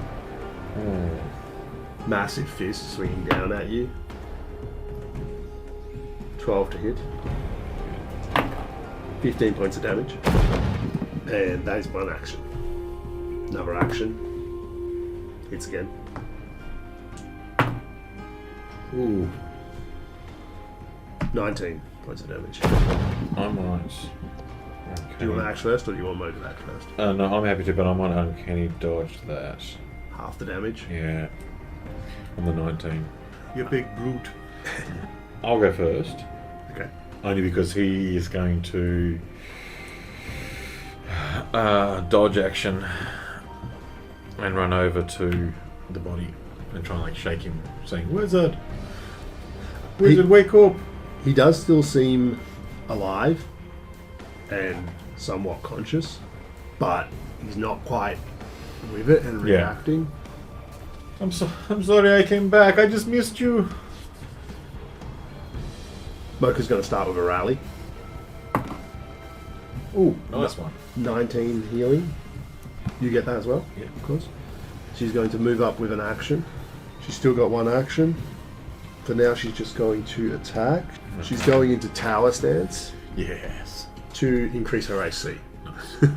So then she does have her attack. 5 plus 6, 11 to hit, and its AC is only 9. Nice. She also gets 3d8 if he doesn't save a DC 10 saving throw brawl. Unfortunately, the stone construct is immune to poison. That's why I was saying it's such a shame that like the whole way this went. It's a 9, 10. 15 points of damage. Drace's turn. Just 2 slams to start with. 5 plus would have been a hit. But Misses. nice. It matched her previous AC. Yeah. And again, 1 higher, but the tower stance increases her AC by 2. So that's 2 misses. Sweet as. That was a good choice. And then it is your turn. You're given another shake. Yeah, he's out of it. Like he's conscious, Alright. but he's not quite reacting. He's going to draw sword. He's only got 1 action there, so he will attack. And that is a success 10 to hit. That hits. Now your sword is No not idea what magical. I'm doing. It is not. Will he notice if he's doing it less damage? He would. 15. So in this moment, you do notice that, like, physically, you feel like this construct has resistance to your physical attack, but as you attack, there does seem to be internal reaction that wasn't there when Mocha attacked it. Oh. It seems to be reacting different to your attacks, but more not the stone, but the ring that is pulsing on the interior yeah. seems to be vulnerable specifically to you. So that is your turn. Yeah. Mocha's turn. She's going to do the ability that I replaced Honourable Jewel because I felt like it was a little bit too powerful, so I replaced it with something even more powerful. Make it a level 6 thing. No, I replaced it with 1,000 cuts. She's going to sit there and just swipe 1,000 times. So basically it's a once per scene ability, Yeah. but she basically picks an enemy, they do a mind save, and if they fail, every time they miss her they take damage. Oh. So it's like she's snicking them with Yeah, you know, I gotcha. That's cool. So he's going to do a mind save. She succeeds, so it does nothing. Oh, the builder. Anyway, that was an action. Would have been cool.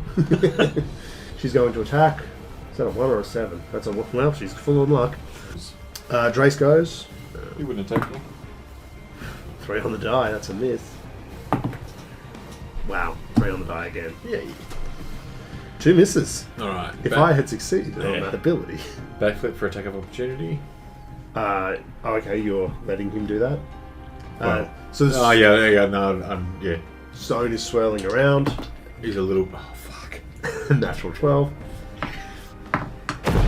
29 points of damage. Do you have your reaction this round? I do. You could uncanny dodge.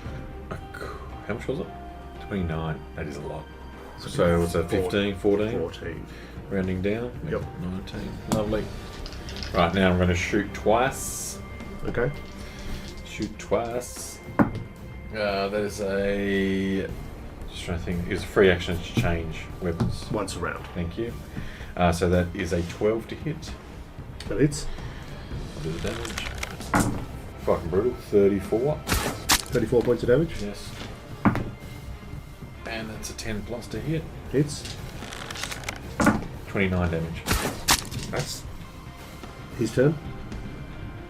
Wizard, stop this! We're friends! He's going to use 1 action. Everybody within 10 feet, which will just be Mocha, 12B. makes a grace save, DC 10. Oh, that's a good stat. This should be fine. Just dice. So she'll take half. So it stomps the ground with thunderous force, sending fractures racing through the ground. Jagged stone erupts from beneath your feet. Not your feet, her feet. Yeah. And that deals... Is that half? She will take half. So it's 14 points of damage. She halves it to 7. And this area, 10 feet around it, is now difficult terrain. Did she go? You can keep going. She missed out. It's almost your turn. She'll go next. And then one more attack to slam. 9 plus is a hit. Well, that's terrible.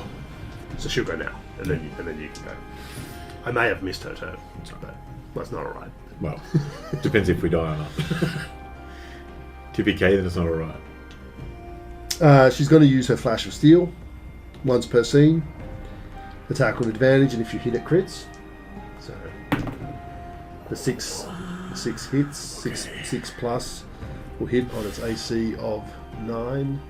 Welcome to Crit Town. But she's not using her Tiger Stance, so that's pretty good. 15, 35 points of damage.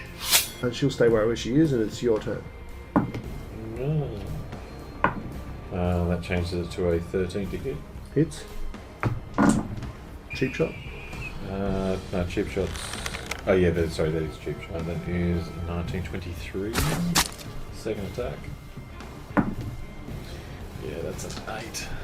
Now it's the enemy's turn. First thing that happens, Ain't not crumbly yet. with ragged breath, the wizard rises from behind the desk, just sort of pulling himself up on the side of the desk there. I'm still here, he rasps. Arcane runes flicker to life up his trembling arm as he raises a hand and hurls a bolt of lightning into the creature's side. The impact explodes in a shower of stone and dust. When the smoke clears, the construct staggers. One arm gone, half its torso blasted apart. From the wound, a blinding purple light flashes like a heartbeat, but it's still up, and he falls back to the ground. So the construct is now continuing to attack Mocha. Yes. Natural 12. 24 plus 4. That was one attack. Oh, she's about to go Super Saiyan. That's a 9. Yeah, it's going to hit. That'll hit. Hopefully it doesn't just finish her off. But it... It puts it up to her even 100. 60. Oh no, plus. 20 points of damage. 100. She's got 3 points left. Fuck. Wait, yeah.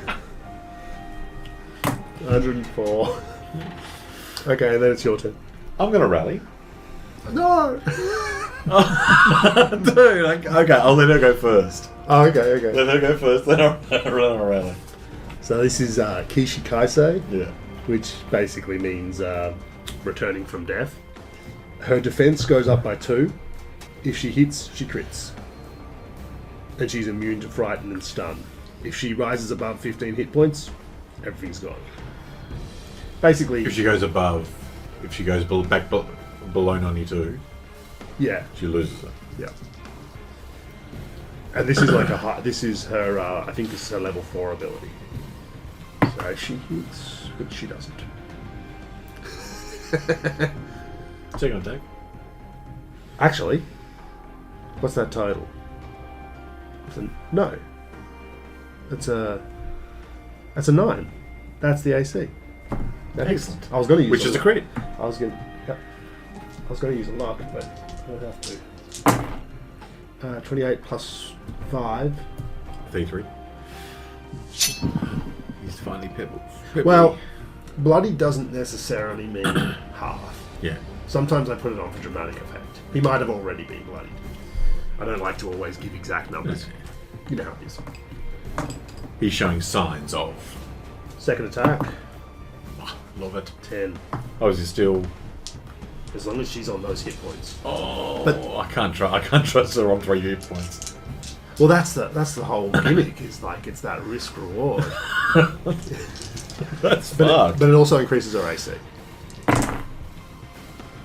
Does it? By 2. Again. Well, she's in that stance.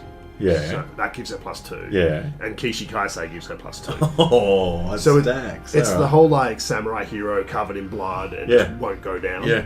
All right. I think it's cool. No, it is cool. I can't rally as a reaction. 30's pretty good. Jesus. Okay. First one, he's going to shoot an arrow. First attack should narrow. Then you've decided he's going to rally on. It's an 11 on the die. That'll hit. 21, 25. 25. How do you want to do this? Oh! As you do 50 points of damage. 50. Yep, because he's vulnerable to you. Yeah, kind of blow a hole through him so I can see Mocha, and then he just starts crumbling. Arrow shoots in, splits the ring. Stone flies in every direction. The construct shatters, body collapsing in a cascade of rubble. From the debris, you spot the ring sitting on the ground. Natural instinct, he'll go over and check on Mocha, and pick up the ring. She's like all covered in blood. She's You're right, girl. She's sort of like in the zone kind of thing, if you know what I mean.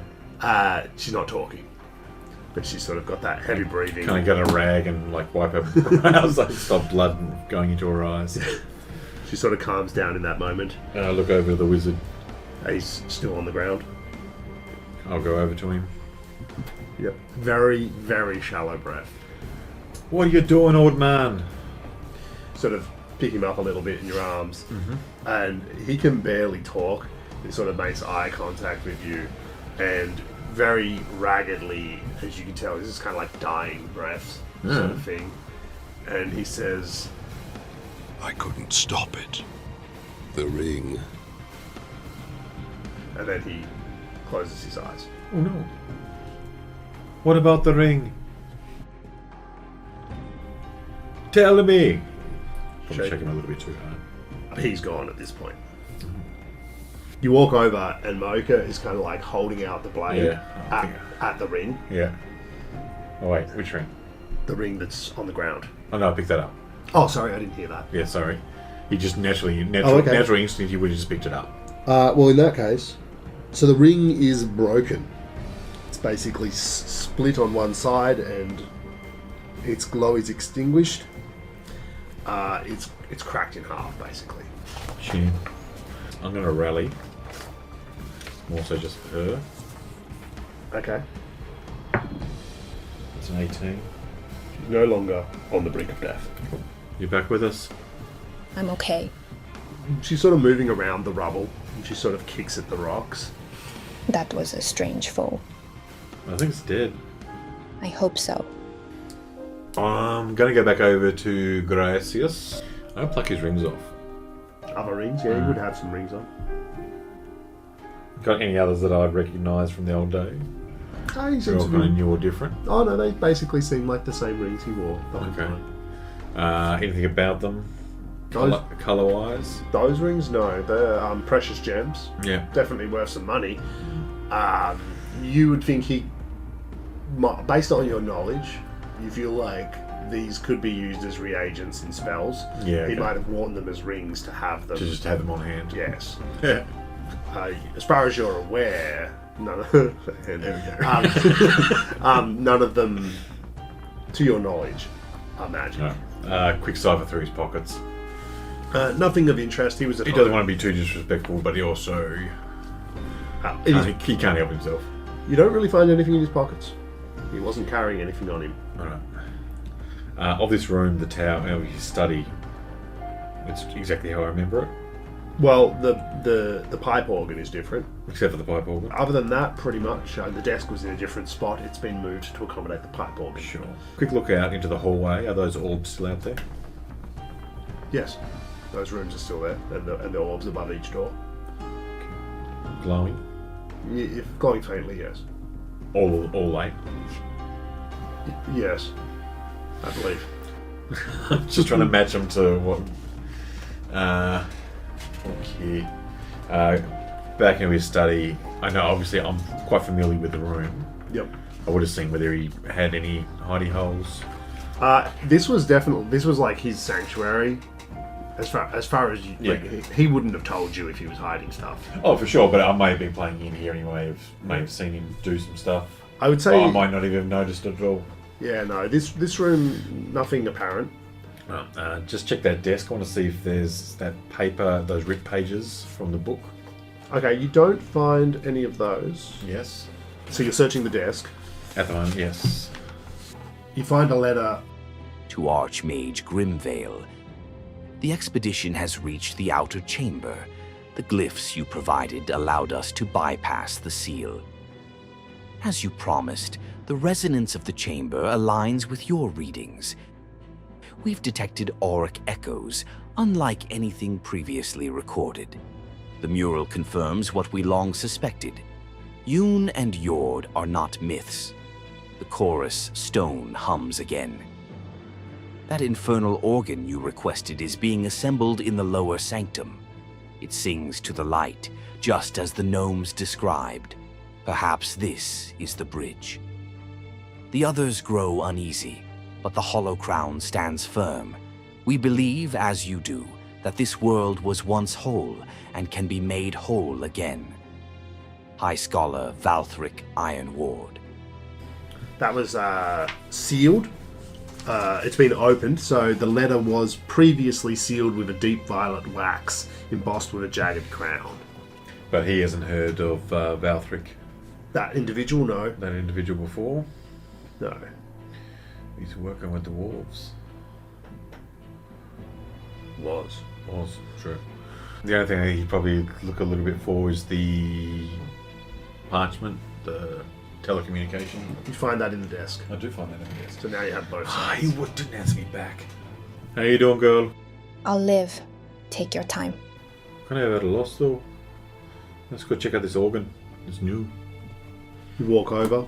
Keys shimmer faintly. They're made of crystal, each of a different hue. Ooh. Sits silently.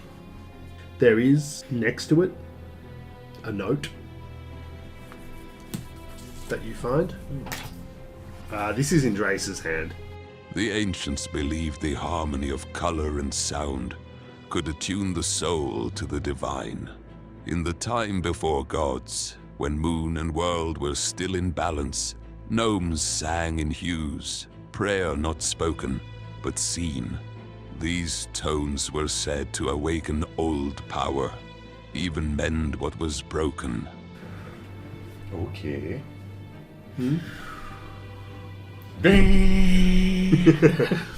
Sound explodes as deep bass fills the room, and with it a rich violet fog spills from the pipes, coiling through the air like incense. Each key a tone, each tone a colour. This was the aurora you saw at the top of the tower. Yeah. Let's check out some bookshelves. So you spend a bit of time looking around the room, Yeah. searching the books. It's all very heavy stuff. He wouldn't.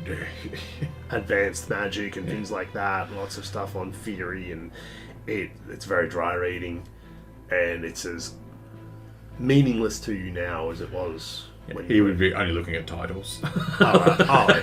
you read the spines. Pretty much. Like I said, this guy obviously would have had like a lot of very hard to penetrate research and things like that. Unless there was some stuff on Dragon. I would say that there probably would be. It's just not relevant to the current situation. No. You pocket those. Yeah, you definitely find a signed copy. Alright, have we looked over most of the prominent things here? In this room, yes. Let's go hallway. Have a look at some of these doors. Okay. Do you think Grinless is still here? I don't know. But if he is, he's probably in there. She just walks up and stands in front of the door with the mask carved on it. Kind of makes sense. You think this is his bedroom?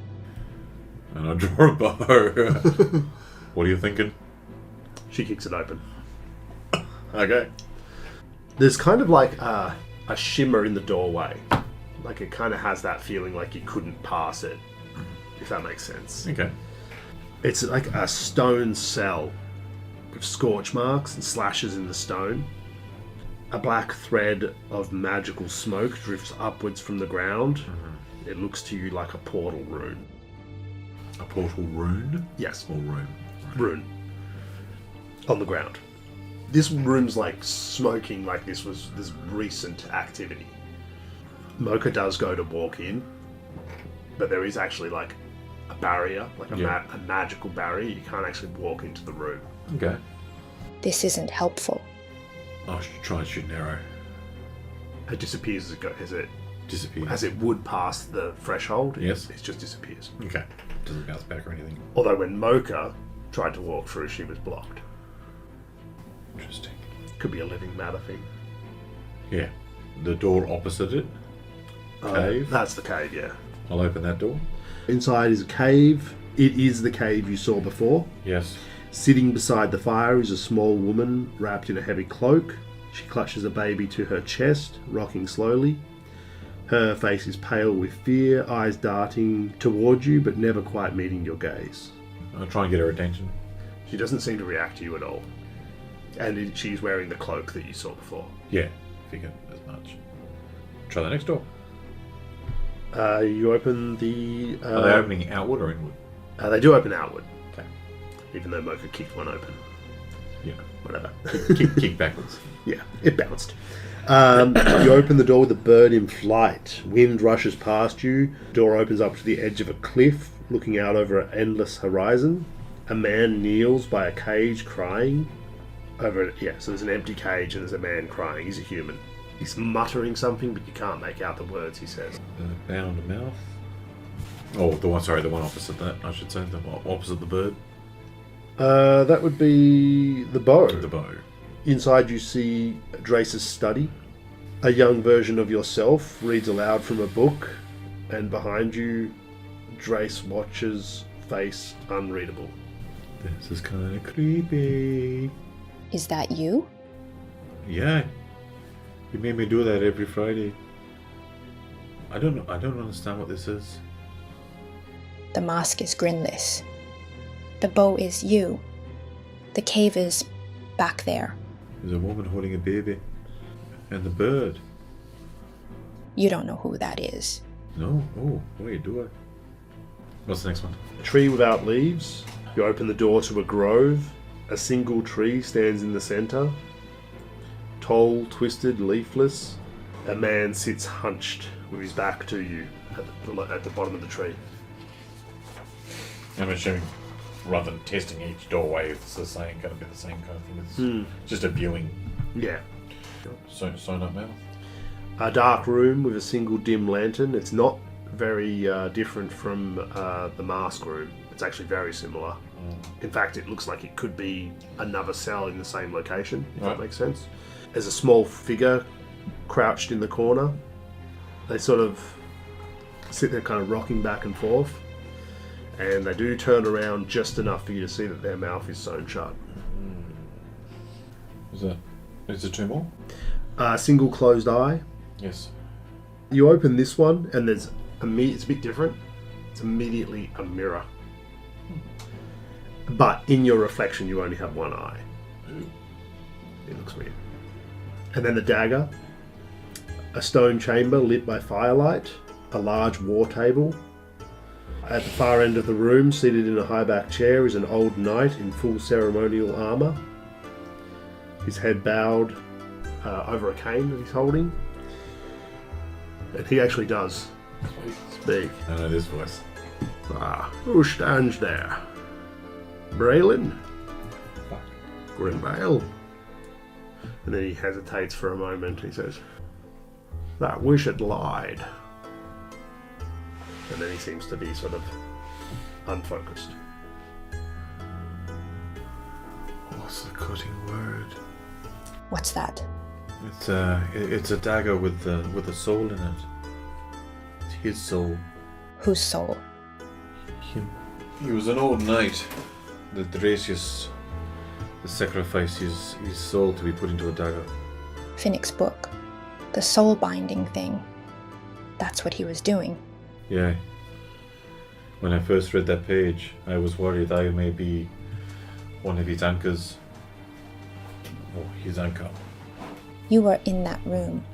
I grew up here. Maybe you were his anchor. He didn't seem to like being rejected by me. Well, the book said, should the anchor sever its emotional tie Yes. through lost betrayal or rejection, the forge will shatter. The soul in the vessel may unravel or collapse entirely. He didn't seem to be happy that you were here. No. Ever since I left for the last time, he was constantly trying to keep me away. It sounds like, if you'll pardon my directness, he formed a bond with you and then sent you away on purpose. That what it looks like now. I certainly never realized it at the time. Dirty dealings. But he was the ring, not the body. The body could have been anything or anyone, but the ring has been shattered. We should still be careful with it. It could still have power. And if the organ can fix it, You think that's what it's for? to mend what was broken, awaken old power. Did you give her the letters to read? Or did you keep them to yourself? I don't think I would have. He probably could have read them, passed them over to us, see if she knew who they were. So that as you're confused in this moment, you might share that information with her, and she'll look over it. Auric echoes. What does that mean? Who are Yoon and Yord? They sound like dwarves. Yord. Isn't that the world? If Yord is the world, who's Yoon? It sings to the light just as the gnomes described. What's the hollow crown? Is that a dwarf thing? Must be a group, and I show that wax Oh yeah, stand. yeah. It's like a simplistic crown shape, but it's got like a hollow circle. You could roll a history check. I don't think Mocha would have any Yeah. chance. Let's give it a go. I mean, her history is +2, but I just don't think she'd know regardless. Oh, you want to try that one? Should be in the. A natural one. Yeah. Oh, this is a lot for a little halfling to handle. Okay, so we've got maybe Guthrie. Oh, maybe Ironward isn't a dwarven name. Ironward? Can I ever check on that? That would probably be a society. Oh, that's a natural 12 for 20. Jeez. Society. Actually, I just happen to remember a little thing about this guy. Okay. I'll give you that. So you rolled very poorly on the history, but you rolled very well on the society. High scholar is a somewhat generic sounding term, but you've definitely heard of dwarves referred to as that. Okay. And Iron Ward definitely sounds like a dwarf name. Yeah, to okay, you. right. The chorus stone hums again. Are they talking about the organ here? Or is there another organ? Well, there very well could be. Your request has been assembled. It sings in the light. Could be some kind of teleportation. It says, just as the gnomes described. Maybe we should talk to them. Do I know how he made the tower disappear? You could roll an Arcana check. I just don't want to lose the tower. You walk out and shut the door. Damn it! That is a 7.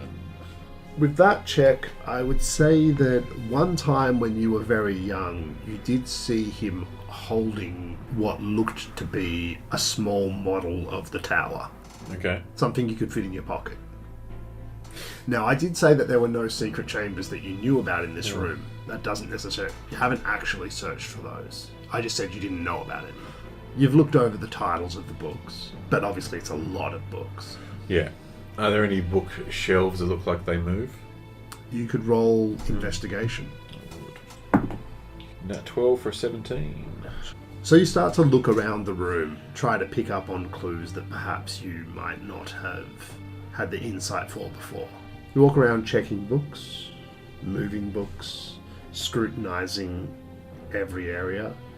Eventually you come across a bookshelf where the books, if anything, look more boring. And with your check being a natural 12, you feel like there's actually like some kind of mental effect going on around this bookshelf that You've walked past it a few times. Dissuading you from looking at it more closely. It makes you feel less and less. These books seem incredibly disinteresting. Yeah. Like, unnaturally so. Yeah. And you walk back up to it, and as you're having that thought, you're like, oh, it's probably nothing. These aren't interesting. And then as you walk away, you start to feel a bit, hang on, no. I was just thinking, yeah. Some kind of enchantment around these books. Yeah. I'll try and mentally focus to try and look through these ones a bit more closer. Yeah, do a mind check. +1. 9. Do you want to use a luck? Yes, I do. 11. It actually takes quite a lot of willpower to push through and even interact with these books. And at first, they're just normal books. But then, as you sort of start to interact with them more, you realise that there's an illusion on this bookshelf, and it's actually an open doorway that leads into a small chamber. Oh, what? It's not even there. Mocha sees you disappear. She yells out, Banjo, I poke my head back through. It's a bunch of scrooks. what are you doing in there? Come here, help my hand. She reaches out a hand, kind of confused. Pull her through. Whoop. You're in a small room with stained glass windows all around. Cool. Just sort of nothing of any real meaning, just very nice looking stained glass windows encircle this room. In the center is a table with a map. It appears to be a map of the world, and there's a map of the world before the upheaval. Yes. But a lot of Haven remains how it was, roughly. And there's a small tower. It's probably about 2 inches tall. That looks like the Wizard's Tower, and it sits on the map in Nurg, roughly where you are. Okay. Give it a little push. You don't notice anything. So have a look around the rest of the room. Yeah, there are a few small desks around, like little drawers and things with various little knickknacks and stuff. It looks like these could be of importance. Yeah. And in one of the drawers, you do actually find another tower statue, much like the one on the table. Pick it up and have a look at it. It seems to have like a degree of interactability, like it twists, and it's clicks as you turn it. Actually, you're a curious halfling. Yeah, very much so. Yeah, so it seems to be able to put it in different positions. Okay. Checking out the one that's on the table, leaving it where it is though. Can I kind of like turn it? That one doesn't move. That one doesn't move. No, it's just a solid, like it's a carved piece of wood. Yeah, right. Does it actually physically move though? Like, can I pick it up? Yeah. Okay. I mean, it doesn't. Yeah, it's not. It's not even. You can't interact with it. No. Yeah, so you start playing around with it, twisting it in different ways. At the moment, standing inside the tower, you don't notice any difference. Yeah. I'll pocket that. Okay. The twisting one. The twisting one. Yep. Actually, is there a window here so I can see on the outside? Stained glass. Stained glass. That's not smash things. If I don't come back in 5 seconds, come and get me. Come back in? And I'm going to stick my head back out the thing.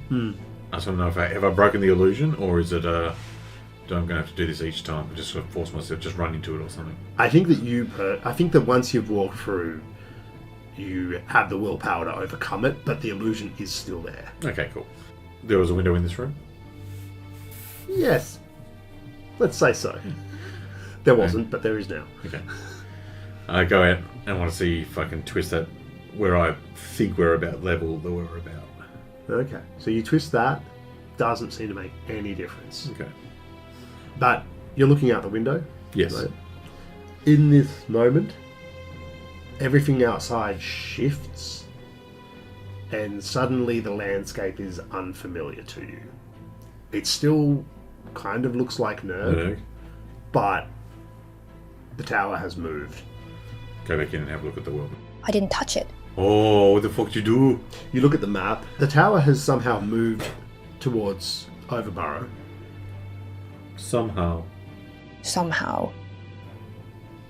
But we didn't feel it move though, did we? No. Probably would be the best idea to stick it in the middle of Overbar. Let's not.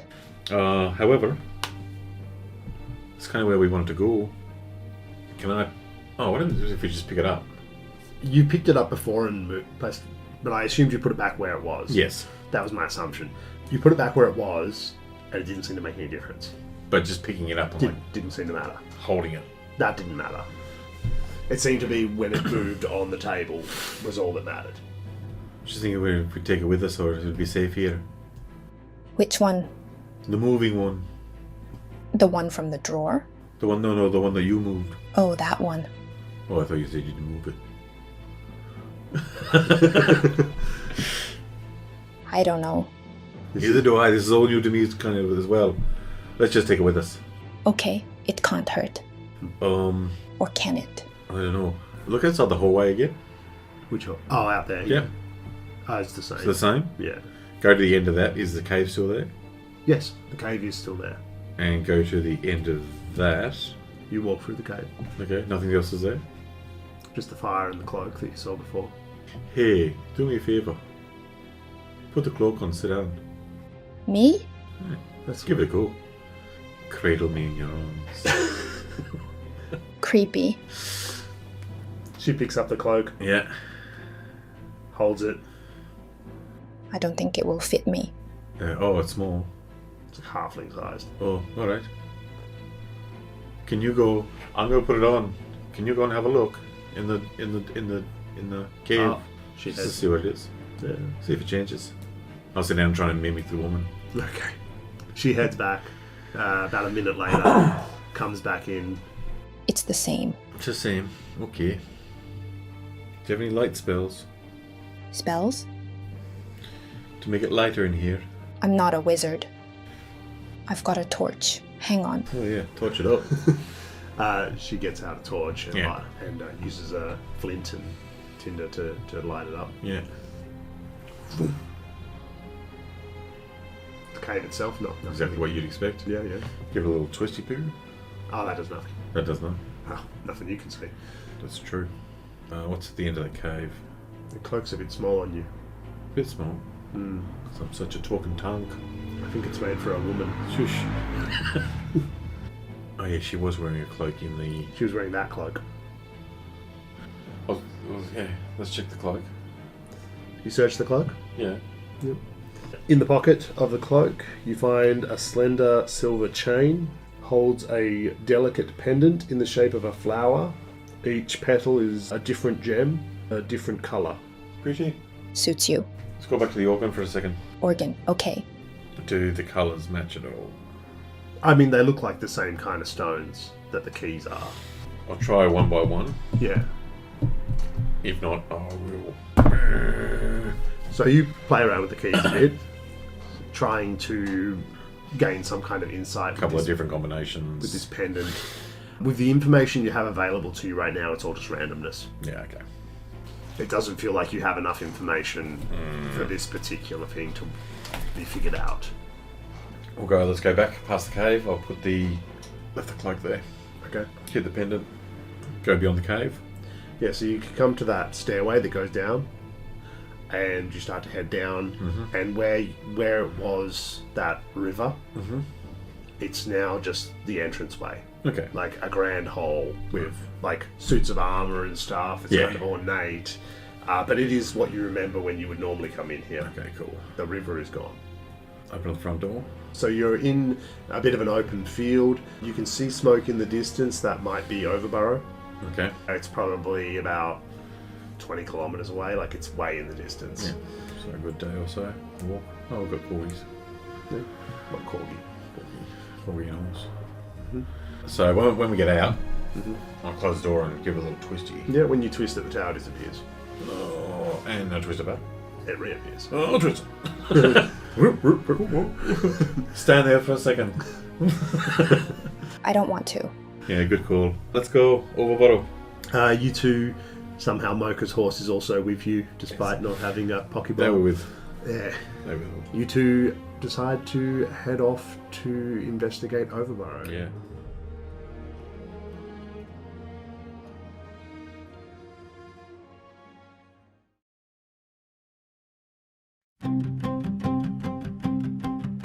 When winter's breath hung low and wide, a halfling rode with corgi stride. To the inn he came by night, in search of truth kept out of sight. Finnick his kin had passed this way, but fled when Grinless came to slay a jester masked with painted frown, who left the town in disarray. Beneath the pale waking skies, a samurai watched with steady eyes. She'd vowed to guard Finnick's trail and sought his safety without fail. Thus Banjo, quick with hand and mind, joined Mocha steadfast in battle prime. They traveled south where gnomes reside, through borderlands where dangers bide. In Puddlepuck the folk were grim, for children lost had left them dim. A curfew held, the streets were bare, and Grinless shadow lingered there.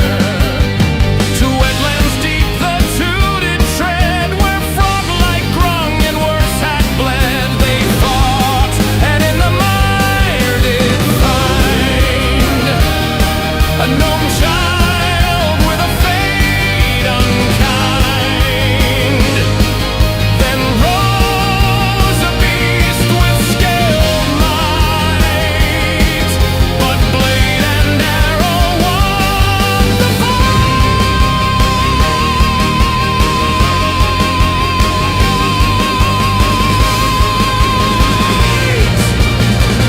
And then they found poor Finnick slain, his blood cooled fast, his secrets plain. A book on souls and steel and rings, of tethered lives and binding things. A soul could fade if left untied, unless it fed from one alive. And halfling hearts, the book made clear, burn bright enough to hold souls near. Beyond the marsh where wild things crawl, they found the tower dark and tall, within a river strange and deep, and ghosts that wailed in restless sleep. Then up they climbed to the door, where Banjo faced the truth he bore, the man who wore that cursed ring, now cast aside by darker things. A beast of stone with violent heart did rise and tear the room apart. Mocha fought though near undone, while Banjo struck the soul-bound one. He drew the string and let it fly, the ring let out a deathly cry. His will defiant struck the core, and shattered all it held before.